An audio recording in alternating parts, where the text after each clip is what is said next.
I woke up to the sound of a machine breathing for me. It was slow and rhythmic and completely disconnected from anything my body remembered. At first, I thought I was underwater again because everything felt thick and muted and far away. But then the ceiling above me came into focus, and I realized I was in a hospital room instead of a lake or a swimming pool.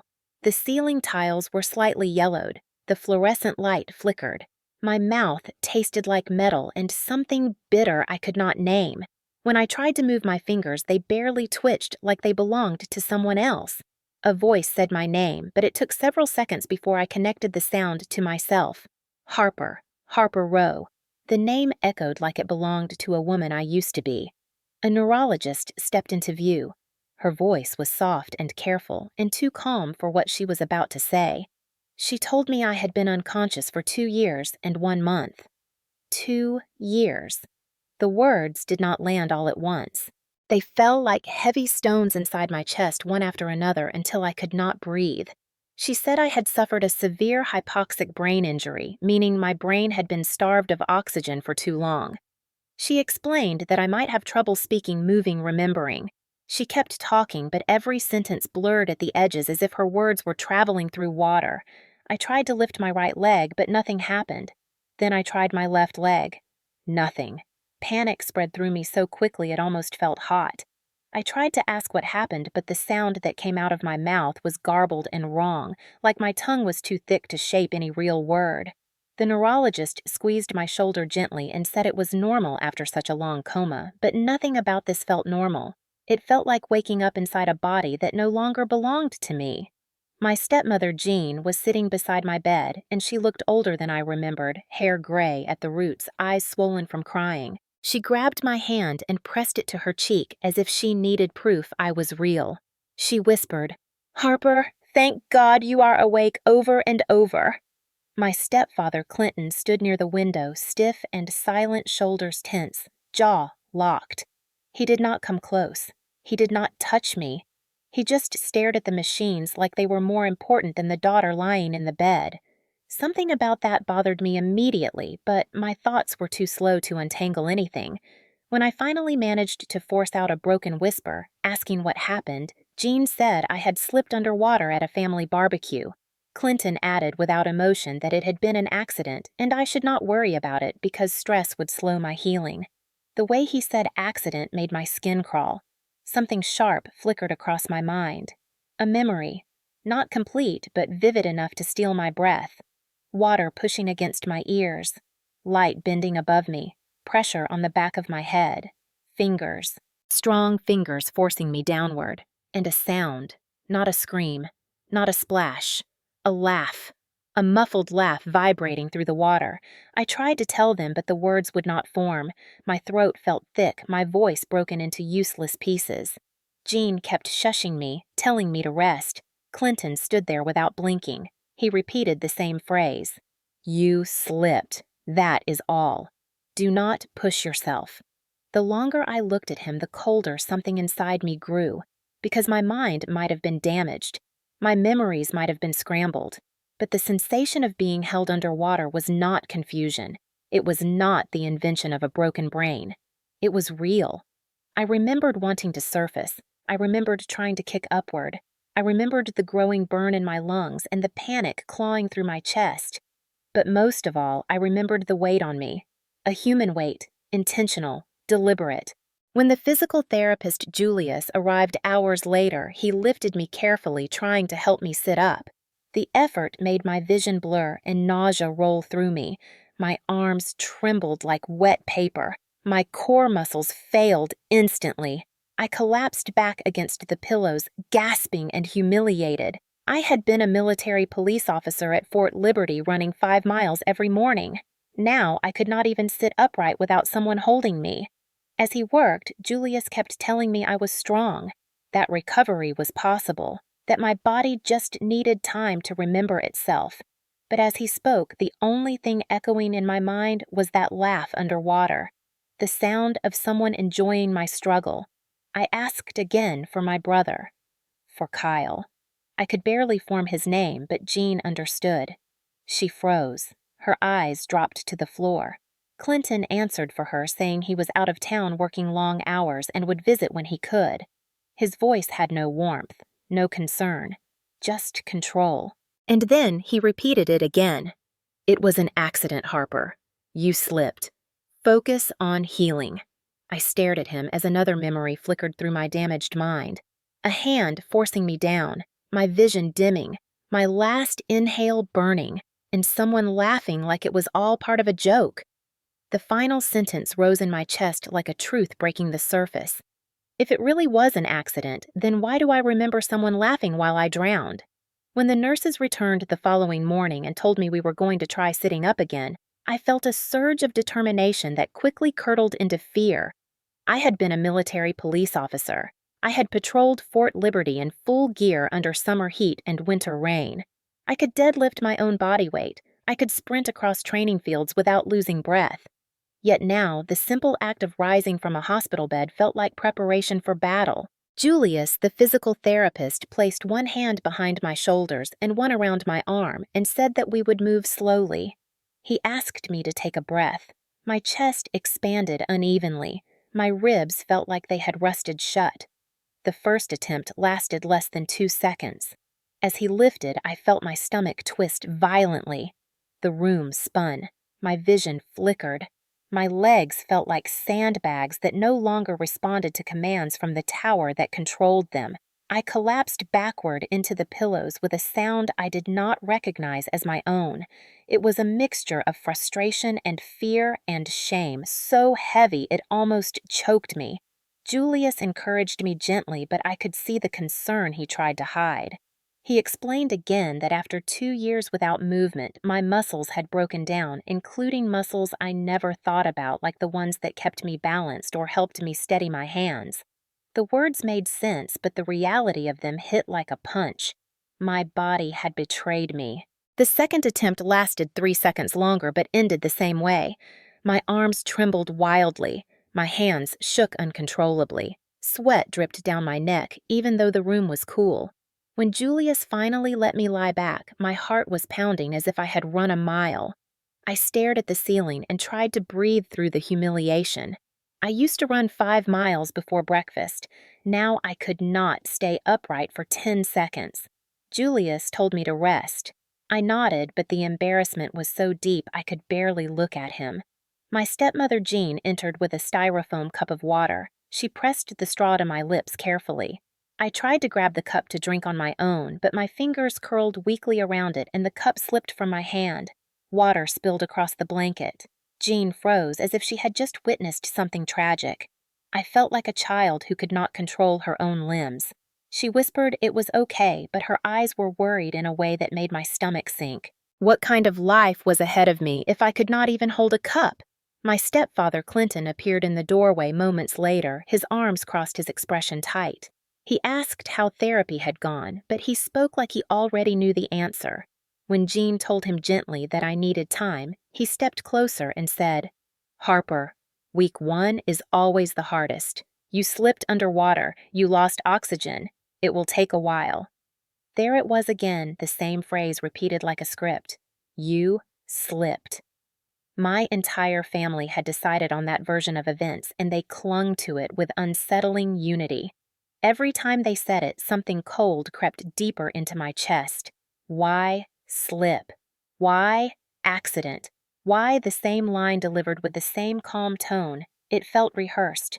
Later, when the nurses left the room and the monitors hummed softly, I tried again to lift my hand. My fingers curled, but not in the way I wanted. They twitched crookedly like puppet strings pulled by the wrong hands. I stared at them, willing them to obey. Nothing. I felt tears rising. I did not want to cry.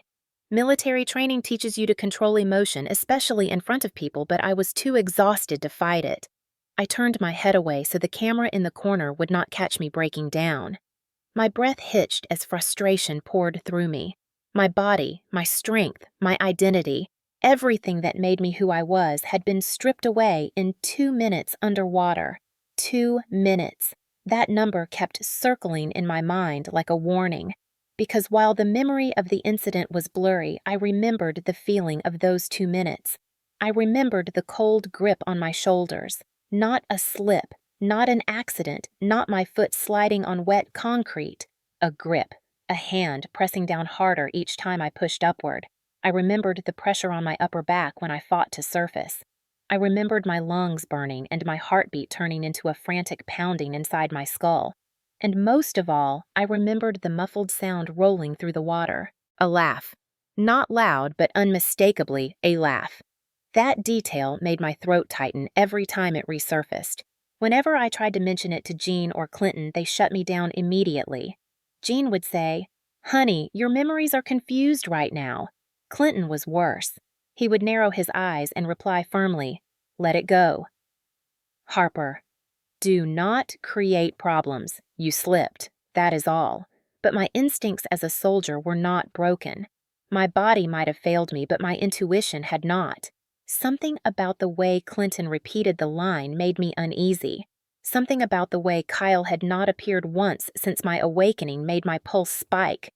My stepbrother Kyle was loud, reckless attention-seeking. He would have been the first to rush in bragging and making jokes. Yet he had vanished. Everyone acted like that was normal. It was not. As the days passed, I kept trying to rebuild my strength, but each attempt reminded me how far I had fallen. My legs refused to obey even the simplest commands. When Julius showed me how to shift my weight from side to side, my hips shook uncontrollably. When he asked me to squeeze his hand, the effort felt like trying to lift 100-pound weight with fingers made of damp paper. I hated the weakness. I hated the helplessness. And every time someone said you slipped, I hated it more. Because no matter how damaged my brain was, one truth kept surfacing again and again through the fog. I did not slip. Someone pushed me down. Someone held me there. And I remembered the sound of someone laughing while I drowned. That was the moment the doubt fully took root. It was faint at first, like the first ripple in still water, but it grew quickly into something sharper. If it truly had been an accident, why was I the only one who remembered the pressure, the struggle, the panic?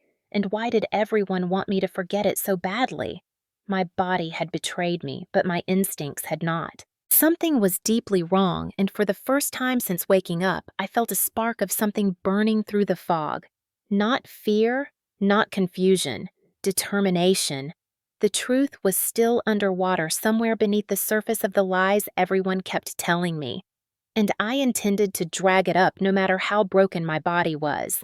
The doctors kept telling me my memory would return in fragments. They said it might come back like scattered photographs or like pieces of a movie with missing audio. They were right. Over the next several days after the second therapy session, the edges of that July afternoon began drifting back to me not as a clear narrative, but as flickers of light and sensation. It started with the sound of water splashing against concrete. Then the smell of sunscreen and barbecue smoke. Then the heat. I remembered the heat first. It had been one of those North Carolina summer days where the air felt like warm syrup and every breath tasted like humidity. Uncle Raymond's backyard was packed with cousins, uncles, neighbors. I could see flashes of red, white, and blue decorations because it had been a 4th of July celebration. I had come home on a long weekend pass from Fort Liberty, expecting nothing more than burgers on the grill, loud family chatter, and maybe a quiet moment with my stepsister Lena. But then Kyle entered my memory like a burst of static. Kyle, 24, loud, confident gym obsessed, and always trying to prove something he never needed to prove. He was not my blood brother, but he carried himself like he owned every room he walked into, especially when Clinton was watching. In the memory, Kyle was shirtless at the edge of the pool, tossing a football to some cousins. He looked at me with that familiar smirk, the one that always meant trouble or competition or both. He shouted something I still could not fully hear. The audio was muffled in the memory like I was hearing it from underwater, which made the recollection even more unnerving. But I remembered the shape of the words because he said them often. "Come on, Army girl, show us what you got." I remembered rolling my eyes the way I had done 100 times before whenever Kyle tried to get a rise out of me. I remembered walking toward him in my swimsuit, the concrete warm under my feet. Someone handed me a cold drink.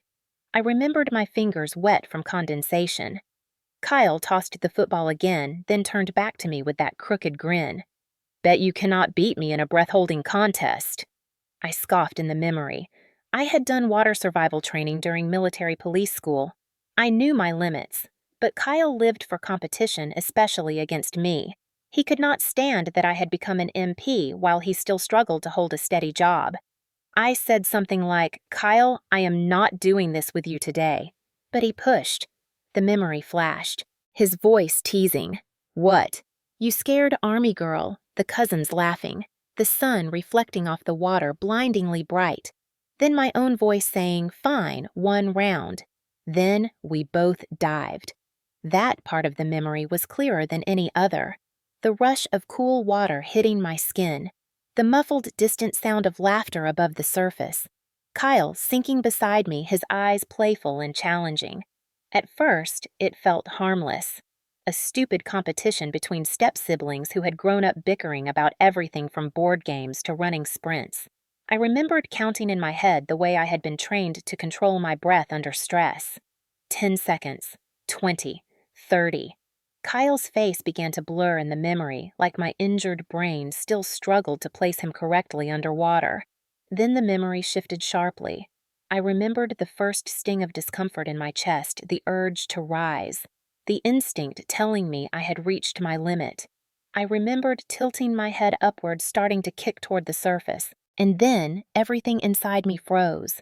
Because the moment I moved, I felt a hand on my shoulder. Not a light touch, not a slip, not a brushing of arms. A grip. Strong, firm, deliberate. My entire body jerked in the hospital bed when that detail returned, because even in the recollection, I felt the shock part of me refusing to believe it. In the memory, I twisted under the water, trying to look at Kyle, trying to see if he was the one holding me down, but everything was blurred by movement and the distortion of the pool. I tried to push upward again, and the grip tightened. I remembered the exact sensation of my lungs tightening, the instinctual panic rising, my heartbeat thundering in my ears. I remembered the cold pressure on the back of my neck. And then the sound that returned in every memory since waking up, the faint muffled vibration of someone laughing. That was when the memory shattered into blackness again, because that was where my coma began. But that piece was enough. That piece was too much. When I shared it with Jean, she pressed her fingers to her lips and whispered, "Honey, no, you slipped. You must not confuse trauma with real memory." When I tried to tell Clinton, he shut me down so hard it felt like being shoved underwater again. His voice cold and warning. "We do not talk about that day." The sentence hit me harder than any physical blow. Not "we should not." Not "it is painful." But "we do not." A rule. A command. A line drawn in concrete. I asked about Kyle multiple times. I asked where he was, why he had not visited, why he had not even sent a message.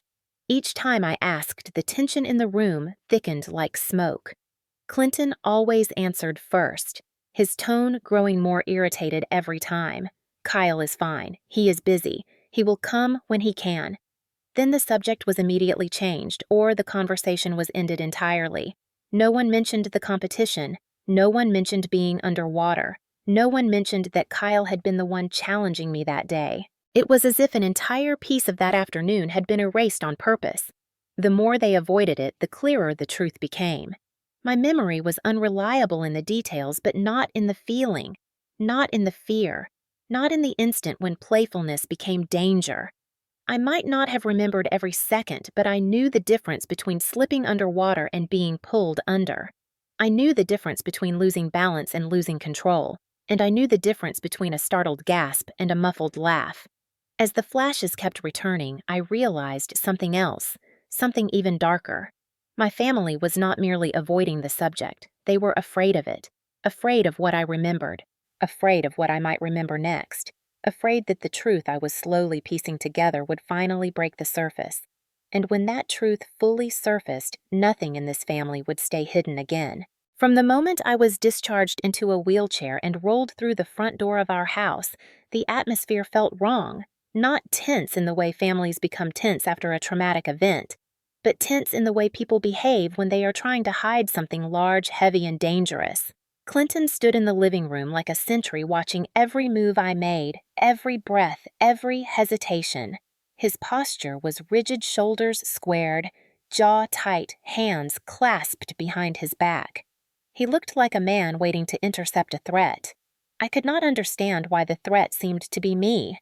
Jean tried to act soft and reassuring as she guided me toward the couch, adjusting pillows, checking the angle of my legs, offering tea and blankets. But her kindness felt rehearsed, like she was reading from a script someone else had written. Lena sat quietly on the far end of the room, eyes downcast, fingers tracing the seam of her jeans. She looked like someone holding a secret that was too heavy for her age. As for Kyle, he was nowhere. Again, Clinton said he was visiting friends across state lines, working double shifts, and could not come home right now.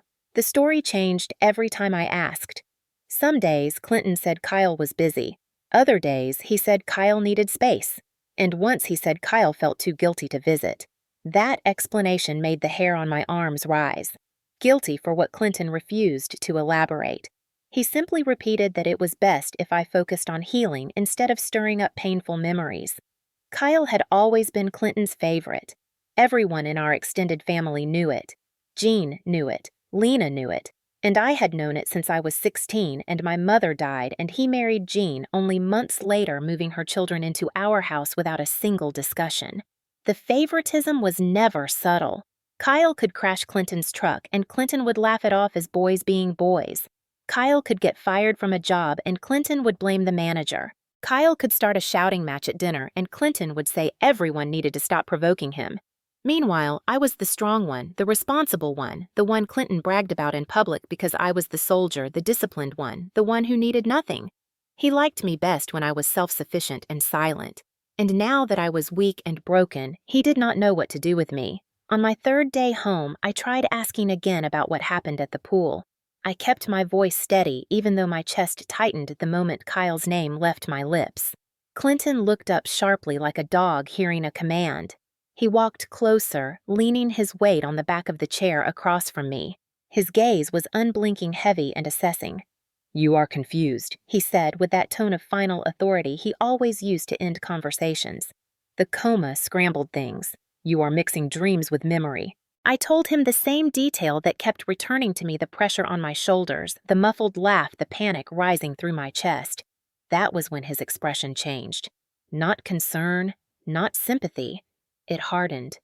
In a low voice, he said, "You slipped, that is all. Your mind is inventing the rest. Do not let a confused memory destroy this family." Jean nodded quickly, like she had been trained to. Her eyes darted between us nervously. Lena kept her gaze fixed on the carpet. I felt something shift inside me. A sharp, cold awareness. They were not comforting me. They were controlling the narrative. Controlling me. The next day, my aunt visited, bringing a casserole and a bag of get well cards from the extended family. She stayed only 15 minutes, but I noticed the same pattern. When I asked her if she had been at the pool that day, she answered yes, but her voice tightened immediately. When I asked her if she remembered anything unusual, the color drained from her face. She glanced toward the hallway where Clinton stood listening. Then she said quickly, "It was a scary accident, honey, but everyone is just grateful you are alive." The moment she left, Clinton turned to me with that look again. That cold, controlled stare. "Do not drag people into this. They are trying to move on." He did not say they were afraid, but he did not need to. I could see it clearly. It was not guilt making people avoid the subject. It was fear. Fear of Clinton. Fear of crossing him. Fear of contradicting the version of events he had already declared as truth. Everyone walked on eggshells around him. Jean, specifically. She flinched when he raised his voice. She changed her words mid-sentence if he looked displeased. She apologized for things that were not her fault. Lena avoided his eyes like looking at him too long might make him angry. And all of this revealed a pattern I had been too busy, too distracted, too distant as a soldier to notice before. This family was held together by fear, not love. Clinton decided what was true. Clinton decided what was allowed to be spoken out loud. Clinton protected Kyle not out of affection, but out of pride, because Kyle was the son who reflected his image back at him, the loud, impulsive, aggressive version of himself he secretly admired. And I was the one who disrupted that image. I was the one who excelled. The soldier, the achiever, the one who made Kyle look small without trying. That resentment had been simmering for years. I could see it now in the way family members spoke less about my accomplishments when Clinton was around, in the way Kyle snapped at me when I came home in uniform, in the way Clinton dismissed my concerns or minimized my injuries when I returned from training bruised and exhausted. It all made sense now in a chilling, sudden way. When a family trains itself to protect one person, no matter what, they also train themselves to ignore the harm that person causes. They train themselves to rewrite events. They train themselves to lie. And the more I listened, the more I realized these lies had rhythm, a practiced cadence. You slipped. You imagined it. You are confused. You should rest. We do not talk about that day. They were not just dismissing me. They were containing me like a threat that needed to stay quiet. Kyle had always been reckless, but Clinton had always been the enforcer. And now I was seeing the truth clearly for the first time. My family was not scared about what happened at the pool. They were scared that I would remember it, scared of the truth breaking loose, scared that their carefully constructed lie would finally collapse. And watching them, watching each other, watching me, I understood something with absolute certainty. This family was hiding something, and they had trained themselves well, but not well enough to keep it hidden forever. Lena came to my room on a Wednesday afternoon when the house was unusually quiet and the air felt thick with the type of tension people leave behind when they scatter to avoid confrontation. I heard her footsteps before I saw her soft, hesitant steps, unlike her usual light bounce.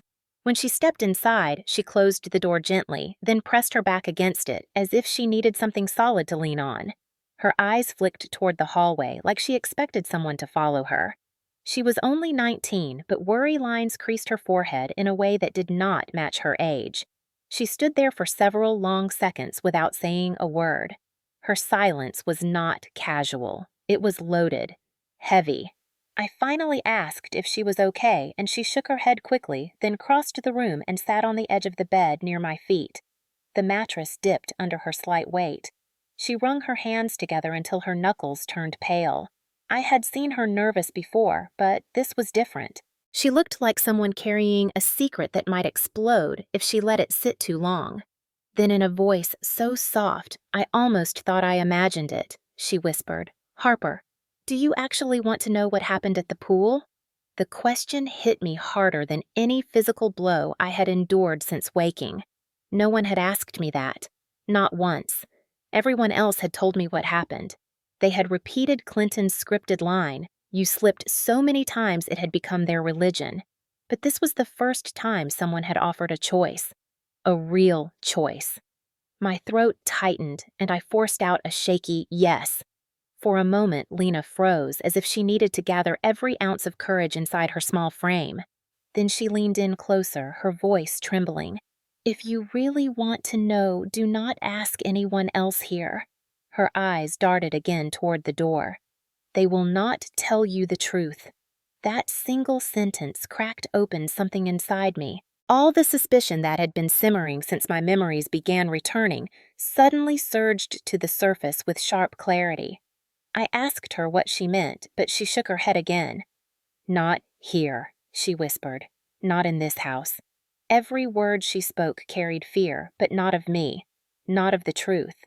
Of them, of the people whose footsteps I heard moving through the hall every day. Lena had always been the quiet one, the observer, the child who hid behind books and earbuds while the loud parts of the family clashed and collided around her. She was not dramatic. She was not reckless, so seeing her this afraid made my pulse quicken. She stood abruptly and began pacing the room, glancing at the corners where small devices blinked. I realized she was checking for the tiny cameras Clinton had installed when I first came home. He claimed they were to ensure my safety to alert him in case I fell. But now, watching Lena's expression, I realized she did not believe that, and neither did I. She returned to the bed, leaned in close, and whispered lower than before. "I have something you need to see, but I cannot show you here." My heartbeat raced. "Are you talking about the pool?" I asked. She nodded tightly. I wanted to ask more, but she shook her head so sharply it almost looked painful. "Not one more question. Not while they can hear us." The "they" was unmistakable. Clinton and Jean, maybe others. This family was a web, and Lena was the only one willing to cut a strand. She sat down again, this time closer, her voice trembling.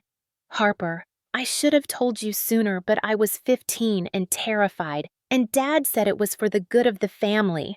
Dad, Clinton, the man who had drilled the line you slipped into everyone's head until it was the only acceptable truth. The man whose temper controlled every room he entered. A silent rage sparked in my chest. If Clinton had told her to hide something, it was not for the good of the family. It was for the good of himself. I asked her what she was afraid of, but Lena only wrapped her arms around herself and looked away.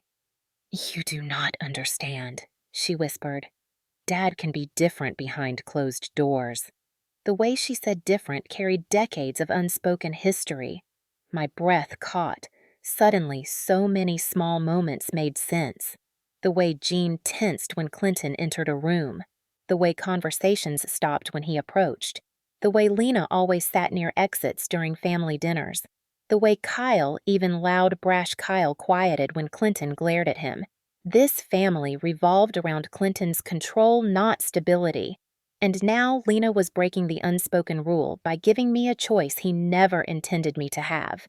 I reached out my shaking hand and placed it over hers, my fingers trembling from weakness but steady enough to let her know I was listening. She exhaled shakily as if she had been holding her breath for years. "Harper," she whispered again, "do not ask Mom. Do not ask Dad. They will lie. They have been lying since the day it happened." I felt the world tilt under me. It was one thing to suspect, another to hear it spoken out loud. I asked her why me. Why now? Her eyes filled with a mixture of fear and guilt. "Because you remember more than they expected," she said, "and because you deserve to know what he did." He did not need explanation.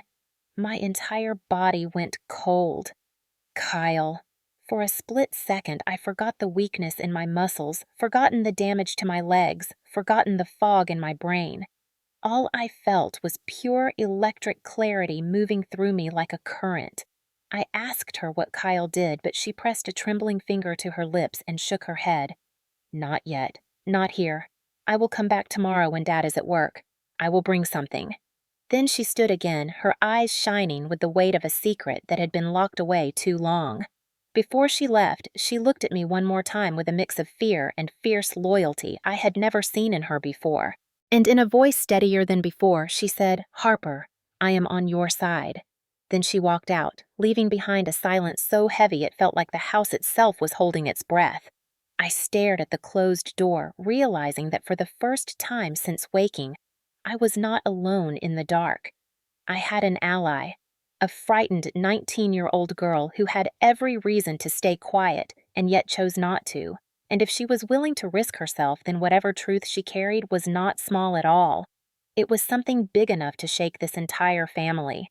And tomorrow when she returned, I would finally begin to uncover it. Lena returned 2 days later, timing her visit with the exact hour Clinton always left for work and Jean always went to the grocery store. She slipped into my hospital room with the urgency of someone sneaking into enemy territory rather than visiting her recovering stepsister. Her breath was unsteady and her hands trembled as she closed the door behind her and locked it, something she had never done before. The look on her face told me she was carrying something heavy, something dangerous. She paced near the foot of my bed, checking each corner like she expected cameras even here in a federal medical facility. I told her no one was watching, at least not from home, but she shook her head and whispered, "You do not understand how far Dad goes to keep control." Then she stopped pacing, inhaled sharply as if bracing herself, and reached into the front pocket of her hoodie. When she pulled her hand back out, she was holding a tiny black USB drive no bigger than her thumb taped around with a piece of worn masking tape. She held it like it might burn her. Her voice cracked when she said I copied something before Dad deleted it. My pulse spiked. My mouth went dry. I asked what it was, but she did not answer immediately. She looked at the drive again, her expression tight with fear. Then she handed it to me with both hands like she was passing me something sacred and fragile. I reached out, but my fingers were trembling badly and the USB nearly slipped from my grasp. I finally secured it between my thumb and palm, but even lifting it felt like lifting a small weight through molasses. When I asked what was on it, she swallowed hard and whispered, "Dad found footage from the pool cameras. Not the backyard cameras, the pool cam. The one Uncle Raymond used for safety." The words, pool cam, hit me like a shockwave. My memories of the water came flooding back as if summoned by those two syllables. The laugh, the pressure on my shoulders, the panic rising. I stared at Lena, and for a moment I forgot to breathe. She looked away as if she could not stand to see my reaction. She continued in a strained whisper. Dad was the first to see it. He deleted it from the computer. Then he told everyone to stick to the story. "You fell. You slipped. Do not contradict." I asked how she got a copy, and she hesitated before answering quietly. "I saw him delete it, but I remembered which folder it was in." I snuck back into the room later. I copied the file before he wiped the drive. She bit her lip hard enough to turn it white. I was 15. I did not understand everything, but I understood Dad was doing something wrong. I wanted to tell someone, but he said it would ruin the family. He said Kyle was devastated. He said it would destroy Mom. He said you would not want us fighting while you were in the hospital. Every word she spoke felt like a blade sliding deeper into the truth I had been circling since waking. Clinton had known. He had known from day one. He had seen exactly what happened, and instead of seeking help or justice, he had erased it. He had erased me. My fingers tightened around the USB. I tried to raise it closer to my face, but my hand shook so violently I nearly dropped it. A wave of shame rolled over me. Even now, even with evidence in my hand, I could not hold it steady. My body refused to cooperate. Lena reached out quickly, steadying my wrist. "It is okay," she whispered. "You do not have to open it right now." But I did need to. I needed to see it. I needed proof I was not imagining the memory of hands forcing me down. I needed to know I was not losing my mind. With the weak strength in my arm, I tried to reach for the bedside table where my hospital-issued laptop sat unused. But my hand could not grip the USB long enough to insert it. After 3 failed attempts and one close call where it nearly slipped onto the floor, I collapsed back against the pillows, panting from the effort. Tears stung my eyes out of pure frustration. Lena quickly grabbed the USB before it fell and held it carefully. "Do not hurt yourself," she whispered. "Let someone else help." At that exact moment, Nurse Rebecca walked in to check my vitals. She was one of the kinder nurses, someone who talked to me like I was still an adult rather than a fragile patient. When she saw my shaking hands and the USB drive Lena was tightly gripping, she asked if everything was okay. I stared at her for a long moment, wondering if I should trust anyone outside my family, but then I reminded myself that my family was precisely the problem. I told her quietly that I needed her to hold on to the USB until I had enough strength to open it. Not to view it, just to keep it safe. Her eyes softened and she nodded without hesitation. She took the drive gently from Lena's hand and placed it into a small patient-belonging envelope. She sealed it and wrote my name across the front. Then she put it in the locked cabinet beside my bed where medications and valuables were kept. It would be safe there. Safe from Clinton. Safe from anyone he might send into the room. As she locked the cabinet, I noticed the faint writing on the masking tape wrapped around the USB. The letters were messy, probably scribbled by a terrified 15-year-old girl years earlier. July 4th, pool cam. The room fell silent. The air grew still. I felt a cold ripple slide down my spine. That label confirmed everything I feared. Everything I suspected, everything they had lied about. That footage was the missing piece. The truth trapped in pixels. The proof someone had tried to drown me. The proof I had not slipped. The proof Kyle had done something I still could not fully remember. And the proof Clinton had buried it. Lena exhaled shakily when she saw my reaction. Her shoulders sagged like she had finally put down a weight she had been forced to carry alone for years. She whispered, "I am sorry I waited. I was scared.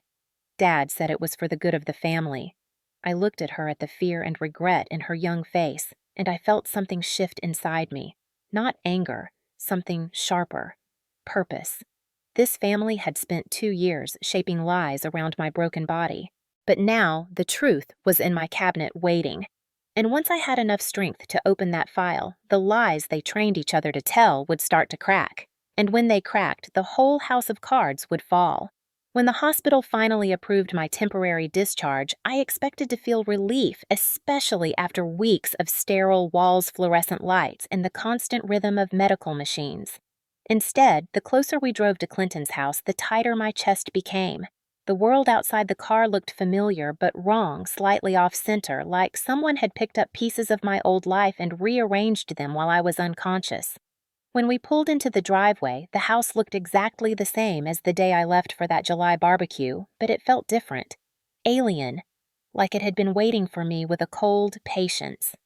Jean came out first with a forced smile that did not reach her eyes. She hugged me gently, but her body was stiff, her arms wrapped around me with the careful distance of someone touching a fragile object they were afraid to break.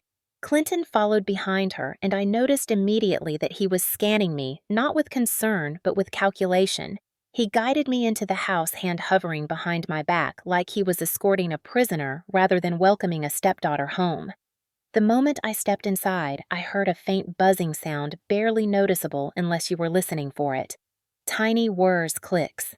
My training as a military police officer made my senses sharpen. It took me less than a minute to spot the first one. A small white camera mounted high in the corner of the living room, angled directly toward the hallway leading to the bedrooms. I froze. Clinton noticed. His smile was tight and too rehearsed when he said, "Those are just health monitors. You know, in case you fall." He acted like it was normal, like every recovering soldier returned to a house sprinkled with surveillance equipment. But there was no medical alert system sign, no company sticker, no nurse station connection. These were off-the-shelf home security cameras manually placed exactly where he wanted them. Clinton walked ahead and opened the door to my old room. The smell hit me first, a faint scent of disinfectant mixed with something metallic like new wiring. That is when I saw the second camera perched high above the closet facing the bed. I stared at it until my throat tightened. He waved dismissively, saying, "You are recovering, Harper. You need monitoring." The sentence was framed like protection, but the tone was ownership. I knew the difference. In the military, monitoring kept people safe. In this house, monitoring kept people controlled.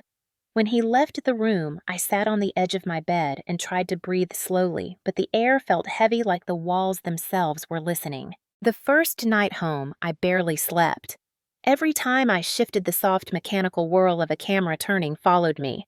My body, still weak, resisted every motion. My legs cramped, my arms trembled. Near midnight, I had to get up to use the bathroom, and the moment I moved, I heard 2 cameras adjust their angle with a soft click. That was when the truth settled in. Clinton had not brought me home to help me recover. He had brought me home to keep me contained. Kyle did not show his face the first day, or the second, or the third. I asked where he was, and Jean said he was busy with work, but her voice cracked on the word work. On the 4th day, I finally glimpsed him. He was at the top of the stairs, staring down at me like I was a ghost, haunting the house, rather than his stepsister recovering from a brain injury he caused. The moment our eyes met, he retreated quickly, disappearing down the hall like a frightened child. I called his name once weakly. He did not answer. He shut his door. Moments later, I heard Clinton calling him sharply, and the house fell into silence again. Meanwhile, my days were filled with physical therapy sessions that left me trembling and nauseous. The therapist came to the house 3 times a week, helping me relearn basic tasks, standing, transferring, shifting weight. I once spent 18 months training recruits on battlefield response protocols. Now I had to relearn how to balance on one leg without collapsing. Every exercise, every stretch, every attempt felt like a betrayal by my own body. My muscles had grown soft after 2 years unconscious. My coordination flickered in and out like a broken signal. I would lift my arm, expecting steady motion, and watch it wobble as if it belonged to someone else. The worst moments came when I fell.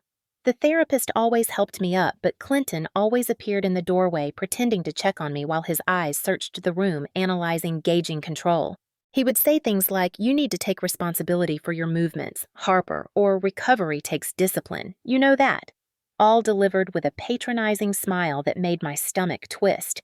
But the real breaking point came when I tried again to ask about the pool. It happened during dinner on a Monday night. I was barely balancing a fork when I said quietly, "I remember someone pushing me under the water." Jean's fork froze mid-air. Clinton's jaw tightened. Kyle, who had just come downstairs, stiffened like a startled animal. I continued, "I remember pressure on my shoulders. I remember someone laughing."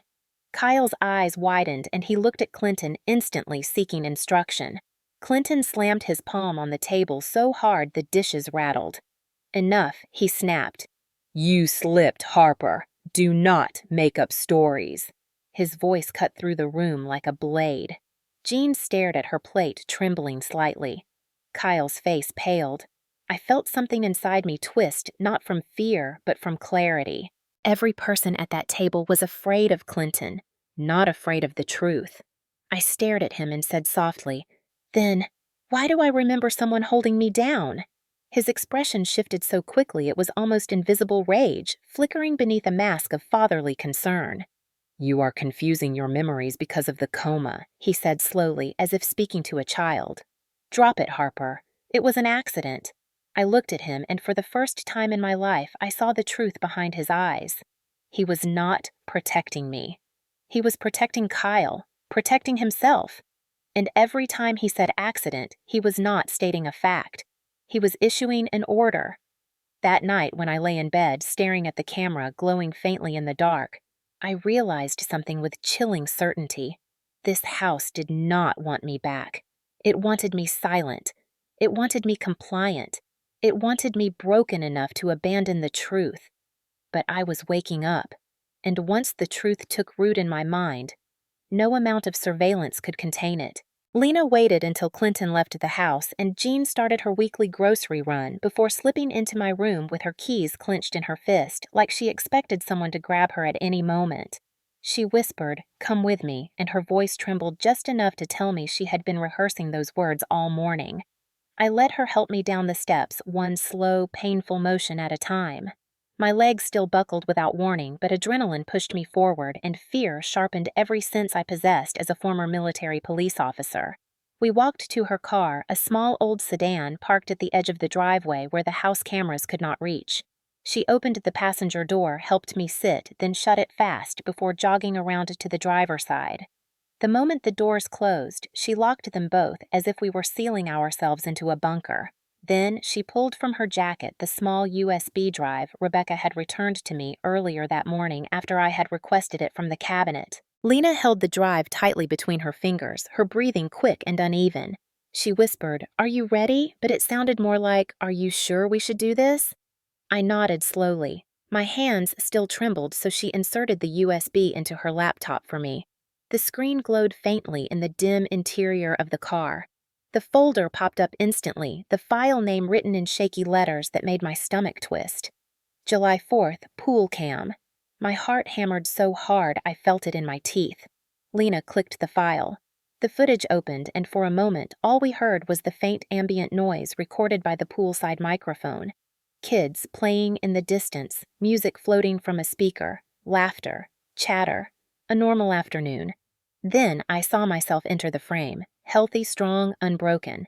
I was wearing a navy swimsuit and sunglasses, joking with a cousin, and stretching like I always did before swimming laps.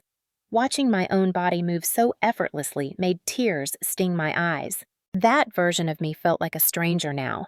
I watched myself dive into the pool, clean and controlled. I surfaced near the edge, smiling. Everything looked normal until Kyle entered the frame.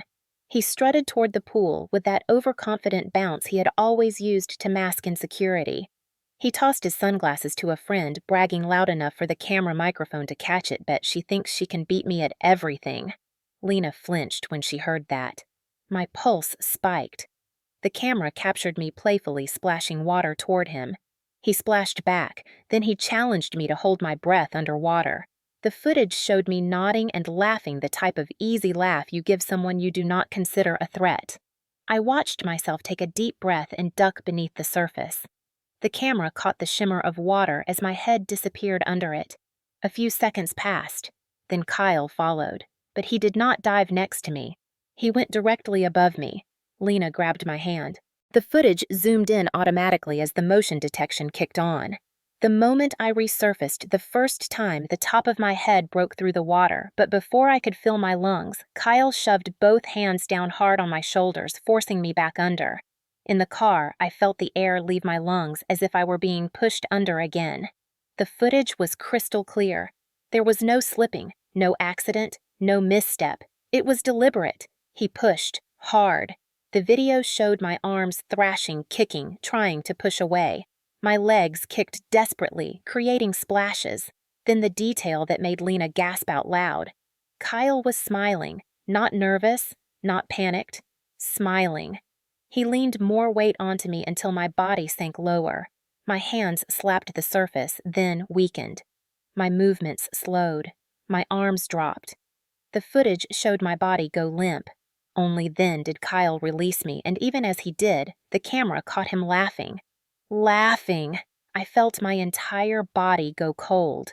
In the passenger seat, I whispered no, as if trying to stop a past that had already happened. On screen, my limp body floated upward, then rolled slightly. People began screaming. Someone jumped in to pull me out. Chaos erupted. Kyle backed away, hands raised, pretending confusion. Then he glanced directly toward the pool camera with the same calculating look I had seen in him since childhood, a look that said he already knew how he would rewrite the story. When the footage ended, Lena slammed the laptop shut with shaking hands. Silence filled the car, crushing in its heaviness. I could not breathe.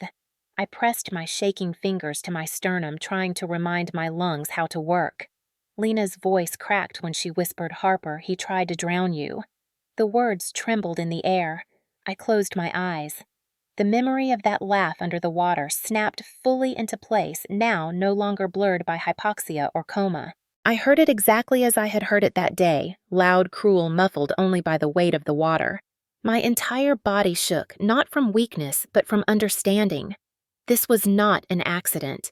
Kyle had held me under long enough to stop my movements to cut off my air to take my life, and Clinton had destroyed the evidence. I whispered he tried to drown me, and hearing the words aloud felt like a match struck in a dark room. The truth was no longer a fog inside my mind. It was a blade, sharp, undeniable. And now that I had seen what the water saw, I knew one thing with absolute clarity. This family was built on lies, and those lies were about to crack open. Lena did not start talking right away. After the footage ended, she sat gripping the steering wheel with both hands, even though the engine was off and we were parked under the shade of the old magnolia tree that blocked the house cameras. Her knuckles were white and her breathing shallow, like she had just run a mile. I waited because I knew the shape of what she wanted to say, even before she formed the words. The truth had weight, and she was bracing herself to lift it. Finally, she whispered, "Harper, there is more." I turned toward her, but my body still weak from the injury, and the adrenaline crash trembled with every movement. She pressed her lips together and stared through the windshield at nothing. A long moment passed before she said, "Kyle has always been jealous of you." The sentence sounded simple, but it carried years of resentment, years of quiet comparisons, years of whispers she had overheard when she was too young to understand but old enough to remember. She continued, her voice low. "Kyle hated that you were a soldier. He hated that people respected you. Every time you came home in uniform, Dad would brag about you at the dinner table, and Kyle would leave early or slam his door." I swallowed hard. I had never noticed. Or maybe I had noticed and dismissed it because military life conditioned me to ignore petty things when bigger responsibilities waited. But Lena was not done. She said Dad made it worse. "He compared you two constantly. Harper ran 5 miles this morning. Harper just passed her weapons qualification again. Harper made staff sergeant faster than anyone. Kyle could not stand it. Clinton had fed that jealousy daily, watering it like a plant that eventually grew monstrous." My pulse tightened. I had been trained to read motives on the field, to study behavior, to track patterns. This pattern was clear. Resentment plus comparison plus opportunity created danger. Danger inside a family was even more volatile because it hid behind familiarity. Lena continued, "Kyle always said you thought you were better than everyone. He would imitate your voice to his friends, making you sound arrogant. He told people you only joined the army because you liked power. Hearing her say that sent a strange ache through my chest. That was not just jealousy. That was someone rewriting who I was to justify how he felt. But then Lena took a shaky breath and said something that made my stomach drop. He told his friends maybe she needs to be humbled. The word humbled hit me like a physical blow because it mirrored something I remembered hearing underwater on the edge of consciousness. A muffled sentence distorted by liquid and panic. At the time, I could not understand it, but now paired with the footage and Lena's words, the meaning snapped into place. Lena looked at me, then her eyes shiny. He did not mean it as a joke, Harper. He meant it. He always meant it. I stared at my reflection faintly visible in the dark laptop screen, even though it was closed now. My face thinner than before, eyes more hollow. A body recovering from trauma while the truth sharpened every memory. Kyle had resented me for years, simmering resentment that Clinton ignored or fed depending on the day. But resentment alone was not enough to push someone to hold a body underwater until it stopped moving. I asked Lena what else she knew. She hesitated, then reached into her phone and scrolled with trembling fingers until she found something and held the screen toward me. It was a screenshot of a text thread between Kyle and a college friend. The date stamp was 3 days before the barbecue. The message from Kyle read in all lowercase, maybe she needs to chill, maybe she needs to be knocked down a bit. The friend sent back laughing emojis and wrote, "You mean your tough soldier sister," and Kyle replied exactly, "Maybe she needs to see she is not invincible." I felt my throat close. This was not a prank gone wrong. This was premeditated ego, a wounded pride searching for a moment to strike. A boy who lived in my shadow long enough to want to drag me underwater, literally and figuratively. But the next part was even worse. Lena said quietly that video we watched was not the full video. My head snapped toward her. "What do you mean?" She gripped the steering wheel again. "Dad deleted the ending. I only copied what I could before he came back into the room." My pulse thudded loudly in my ears. I asked her what was in the ending. She swallowed hard. "The camera kept recording after they pulled you out. It recorded Dad finding the footage." I felt ice trickle through my ribcage. She whispered he panicked the second he saw it. He looked around, then grabbed the laptop like he thought someone might walk in and see it. He closed the file, erased it from the desktop, then went into the security system and wiped the entire day's footage. He kept muttering, "This cannot ruin us." Not again. Again. That word echoed inside my skull. What had happened before? What history had he covered up prior to this? I asked her what he meant, but she shook her head. "I do not know." He said it under his breath like he did not want anyone to hear, but he said it twice. Not again. My mind raced. As a soldier, I had been trained to identify patterns of repeat behavior. Someone who covers up one act rarely stops at one. A person who prioritizes reputation over safety is not doing it for the first time. Clinton had not just protected Kyle, he had protected himself. He had crafted a perfect image of a functioning family, and any crack threatened the entire facade. Lena continued, "I think Dad deleted the footage before the ambulance even finished loading you. He told Mom to stick to the story. He told everyone to say you slipped. He made Kyle stay upstairs when the police came." I felt nausea roll through me. The military often taught us that danger came from the enemy, the unknown. But here, danger had come from the people sitting at my dinner table. Suddenly, Lena covered her face with her hands. "I should have told you sooner, but I was 15. I was scared of Dad. I thought if I said anything he would say I misunderstood or he would call me disloyal." He said family protects family. My voice came out soft. Family protects the truth. She looked at me then, and the guilt in her eyes was overwhelming. But I knew she was not to blame. The blame rested with the two people who had the power and the willingness to manipulate an entire household. I leaned back against the seat because my muscles were trembling again. The world outside the car was quiet, but the truth crackled in the air between us. I whispered, "He hated me enough to do this." Lena nodded. Dad covered it up because he did not want a scandal, and Kyle never apologized. Not once. In that moment, I felt something shift inside me from shock to a focused, cold clarity. I had learned motives on bases on deployments and barracks investigations. I knew how to read them, and Kyle's motive was simple. He wanted to feel powerful. He wanted to be the one who won. He wanted to see what would happen if he pushed me far enough. The only thing he did not expect was that I would survive. But now I had the motive, the footage, and the truth. And once I had all three, I knew exactly what came next. Justice. Not the kind my family invented. The real kind. When I walked back into the house after watching the footage with Lena, the air felt different, heavier, colder, like every wall knew what I had seen and was waiting to respond. Clinton was sitting at the kitchen table with a mug of coffee he did not drink, his fingers drumming against the ceramic with the steady rhythm of someone preparing for a confrontation he had rehearsed. I stood in the doorway leaning slightly on the frame because my legs were still weak, but my voice when it finally came out was steady in a way it had not been since I woke from the coma. "We need to talk." He looked up sharply, his eyes narrowing, and that was the moment I realized he had sensed a shift in me even before I said a word. His instinct had always been control, and he felt it slipping. "What about," he asked the question loaded with warning. I stepped further into the kitchen, and the camera above the pantry whirred softly, turning toward us. I ignored it and stared directly at him. "About July 4th, the mug clacked against the table as his fingers froze. He straightened a little, his posture tightening like a predator preparing to strike. I kept my voice level. "You called it an accident. You said I slipped. You told everyone the same thing." Clinton's jaw clenched. His voice dropped low and sharp. "Drop it, Harper." I took another step forward. "No, not this time." His chair screeched across the tile as he stood so fast the sound tore through the room. His eyes flashed not with worry, but with something darker, a defensive rage I had seen him weaponize against this family many times. I said, "Drop it." His voice rose, but mine did not falter. "I know what Kyle did."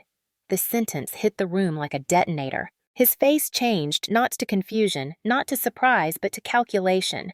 He was measuring the situation, gauging how much I knew, how much I had seen, how much he needed to silence. He took a slow step toward me. The camera above us clicked again.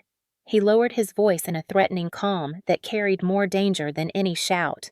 "That video does not leave this house." My heartbeat quickened, but adrenaline sharpened me the way military training conditioned me to remain clear even under pressure. He was close enough now that I could smell the coffee on his breath. His shoulders squared, his posture widening to block the space behind him. An intimidation stance, a dominance stance. One I had seen in barracks bullies and suspects who thought physical presence could rewrite truth. But I had spent years diffusing men twice his size on military police patrol.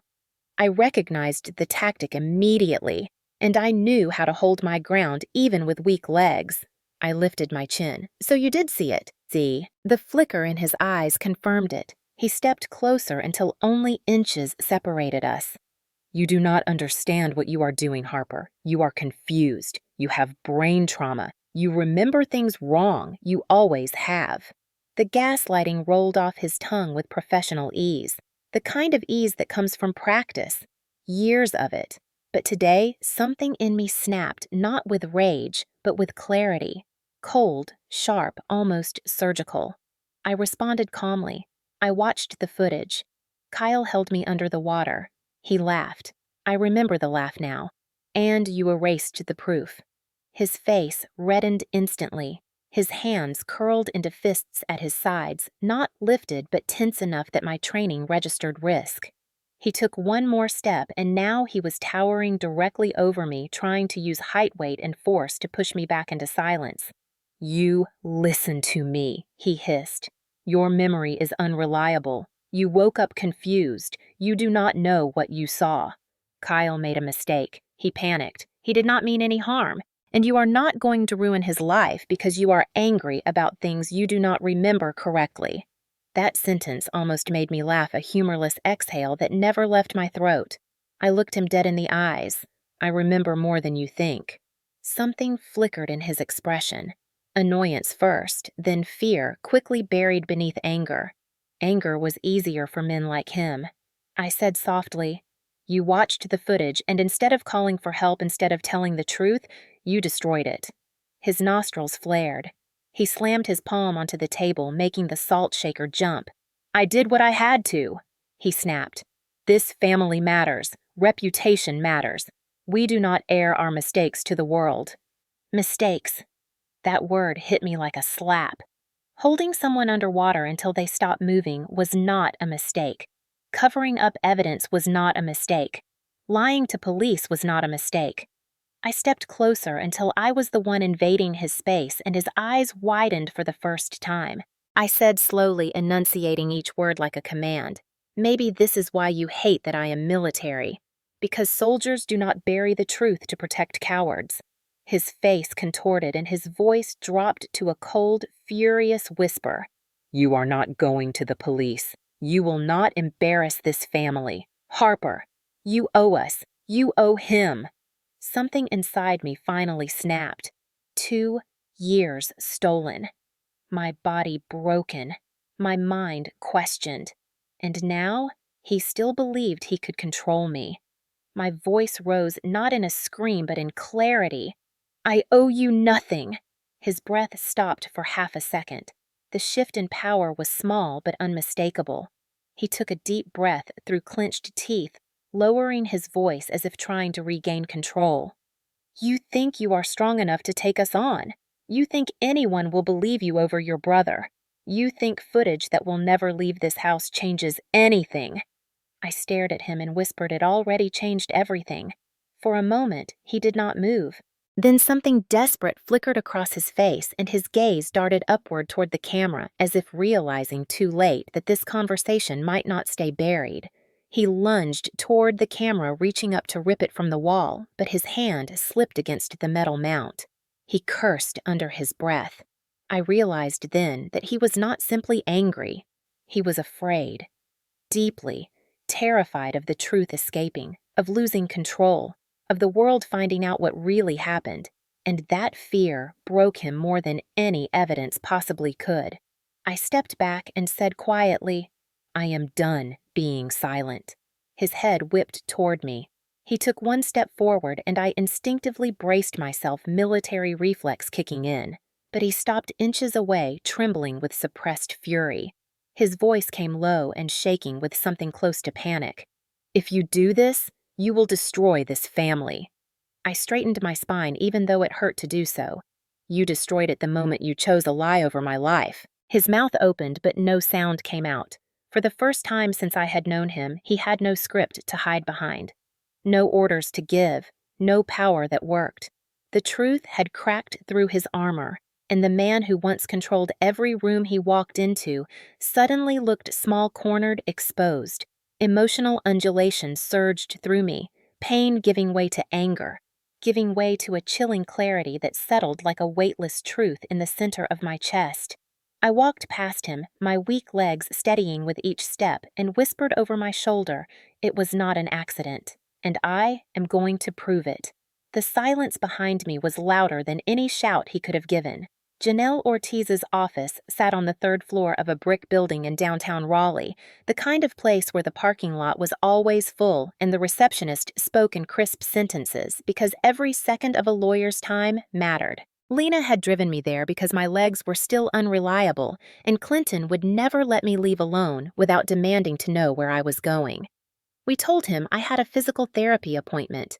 The lie tasted strange on my tongue, but it was the only way to get out of the house without a scene. When Lena helped me through the glass doors, I felt the shift immediately. Hospitals had smelled like antiseptic homes like Dread, but this office smelled like paper ink, old legal books, and the quiet hum of people who fought for truth. We checked in and waited only a few minutes before a woman in a charcoal blazer opened the door and called my name. She introduced herself with a firm handshake, her eyes sharp, steady, assessing. "Harper Rowe," she said with a tone that suggested she already knew the basics of my case. I nodded. She motioned us into her office and shut the door behind us.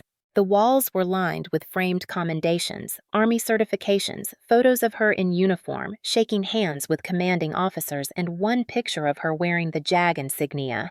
Everything about her presence told me she was someone who had stared down far worse than frightened families and controlling men.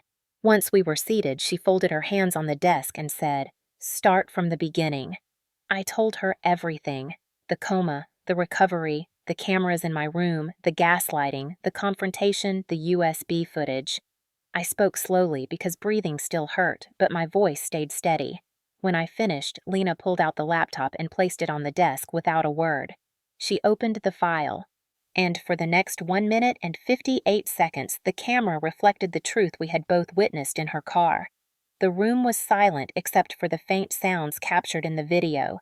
When the footage ended, Janelle did not move. She did not speak. She simply stared at the last frame on the screen. Kyle stepping back, feigning confusion as people pulled my limp body from the water. 30 seconds passed. Then she exhaled sharply, leaned back in her chair and said a sentence that made every muscle in me tighten. "This is attempted murder." Hearing those words spoken out loud by someone trained in military law felt like a dam cracking inside me. It was no longer a suspicion, no longer a memory, no longer a whisper of something unspeakable. It was a defined legal truth, confirmed, named, undeniable. Janelle continued, her voice firm. "And the cover-up by your stepfather is felony obstruction of justice plus evidence tampering." I swallowed hard, the words heavy but right. She rotated her chair slightly toward the file cabinet behind her, then back to us.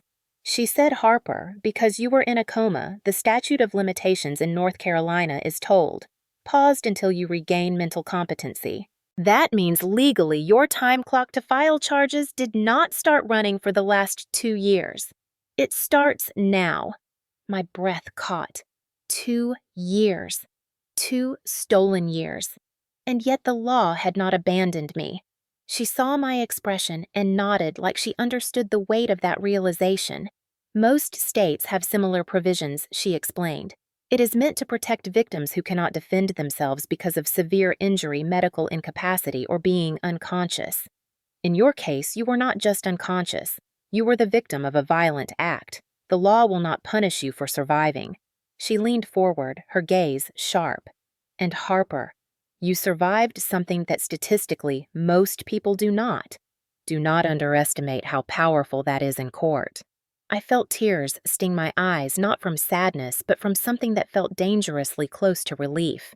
For the first time since waking, someone believed me without hesitation, without excuses, without fear of Clinton's reactions. Someone looked at the evidence and saw exactly what I saw. Janelle opened a legal pad. "We are going to pursue 2 paths," she said. "Criminal charges for attempted murder and obstruction of justice, and a civil action for damages, medical costs, long-term disability, and emotional trauma." My lungs tightened as I tried to keep my breathing slow and steady. She continued with crisp, organized precision. "In criminal court, the state takes the case, not you. You will be a witness, not the prosecutor. That protects you from direct retaliation. But in civil court, you will be the plaintiff, and we will present your full story. Your medical records, your coma timeline, the footage, your rehabilitation costs, your military file, everything." She flipped the page. "Now here is what you need to understand. This is not going to be quick. It will be emotional. They will try to discredit you. They will blame you. They will say you slipped. They will say you misremember. They will use your coma and your brain injury against you." She paused, letting the weight of those words settle. "But the footage is irrefutable, and the law is on your side." She tapped the legal pad with her pen. "I have represented soldiers assaulted in training, employees injured at federal facilities, spouses harmed by domestic violence. I have seen people lie, manipulate, and rewrite reality, but this footage is the kind of evidence that cuts through all of that. It closes the door on excuses. When we present this to detectives, they will have no choice." I nodded, but a tremor moved through my hands. Part of it was nerve damage, but part was fear. She noticed. "You are safe here," she said. "Your family has no authority in this space. They cannot dictate the narrative anymore." Her confidence steadied me. Then she asked the question that mattered most. "Are you ready to move forward?" My throat tightened, but my answer came without hesitation. Yes. She nodded once, then let us begin. She opened her laptop and began drafting the intake paperwork, her fingers moving quick and efficient. She asked for dates, addresses, medical information, military records. I answered everything. Each detail I gave her felt like reclaiming a piece of myself. After an hour, she finally leaned back. Next step is taking this to law enforcement. Not your local department, she clarified. We go to the Raleigh Investigative Unit. They are less likely to be influenced by your stepfather's social circle. They have handled high-profile domestic cases before. They will take this seriously. She paused, then added with a rare softness, Harper soldiers fight for the truth because the truth is what keeps people alive. This is no different. You are fighting for your life. You are fighting for the 2 years you lost. You are fighting for justice, not vengeance. But justice has a process, and I will walk every step of it with you.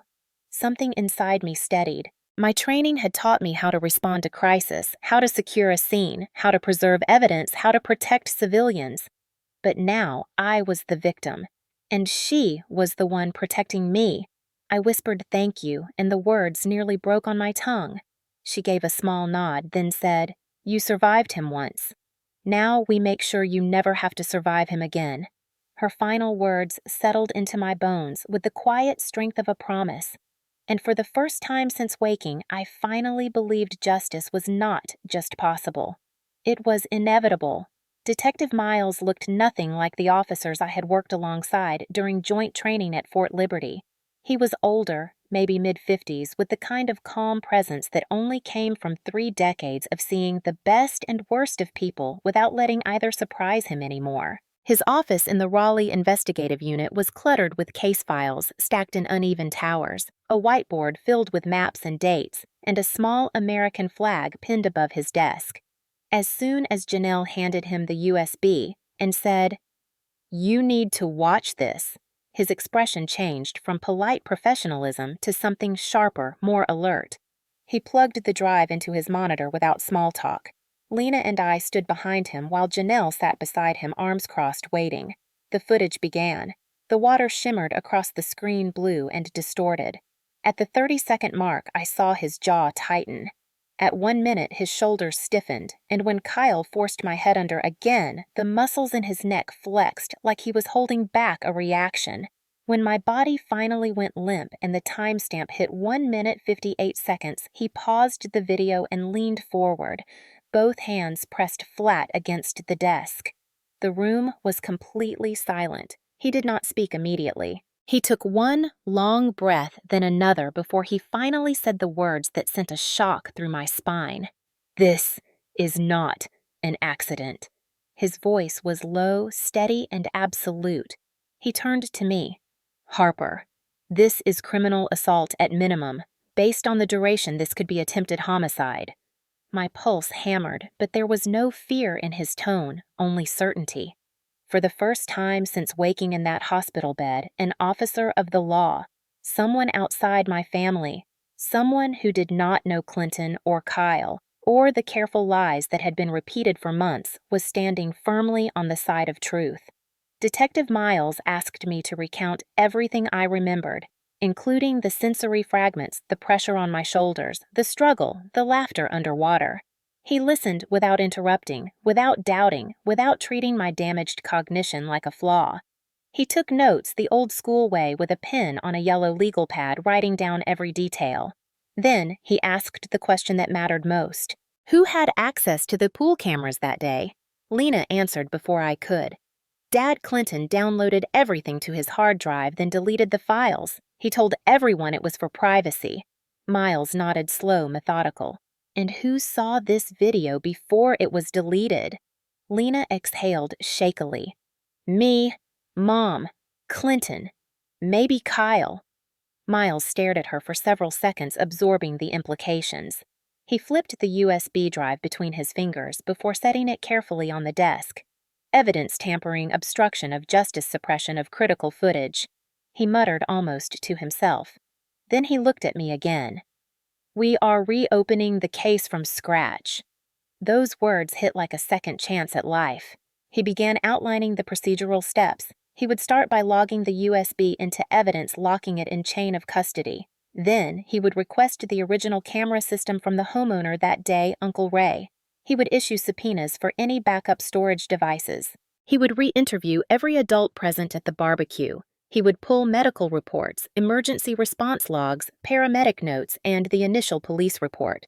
He would compare timestamps. He would determine who lied and when. But he warned me something important. Many people will be afraid to talk. Your stepfather intimidates people. He said it without judgment, as if naming a known hazard. But fear does not override the law. Slowly, over the next days, the investigation unfolded like an old wound being reopened. Uncle Ray confirmed he had a backup drive stored in his basement. Miles retrieved it and found remnants of deleted files, fragments still recoverable by the forensic tech team. The timestamps matched the footage Lena saved. 2 neighbors reported that Clinton had walked door to door on July 5th, telling people to delete any outdoor footage from that weekend because he did not want family moments on the internet. One neighbor admitted she thought it was strange, but Clinton had a reputation for being short-tempered, and she did not want trouble. Another neighbor confessed he had ring camera footage that captured the pool area from a distance, but when he told Clinton about it, Clinton pressured him to delete it immediately. He had complied out of fear. A third neighbor came forward later saying she had overheard Clinton on the phone after the incident, saying the girl slipped, "We are not ruining this family over a dumb mistake." Every day, new fragments rose to the surface, fragments that formed a pattern, a map of deception, a map pointing toward intent. Miles called me regularly with updates. His voice was steady, but there were times I could hear the edge of anger underneath the professionalism, especially when discussing Clinton's interference. This is a pattern, he said during one call, not an isolated lie, not a misunderstanding, a pattern of covering violence.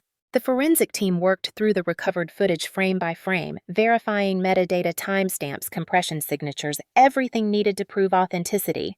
Meanwhile, Janelle requested my military medical records establishing the severity of my injuries, the 2-year coma, the neurological impact, the long-term disability.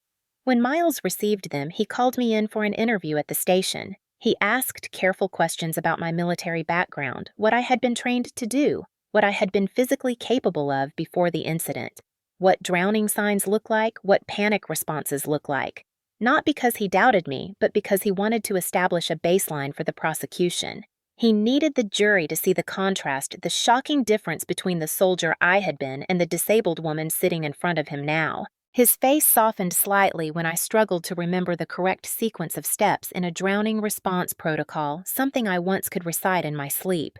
He wrote quietly, then said this will help more than you think.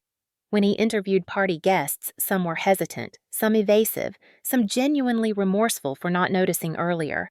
But the most telling responses came from those who admitted Kyle had joked for years about feeling overshadowed about Harper, always being the military girl, the strong one, the favorite of the extended family, even if Clinton never showed it.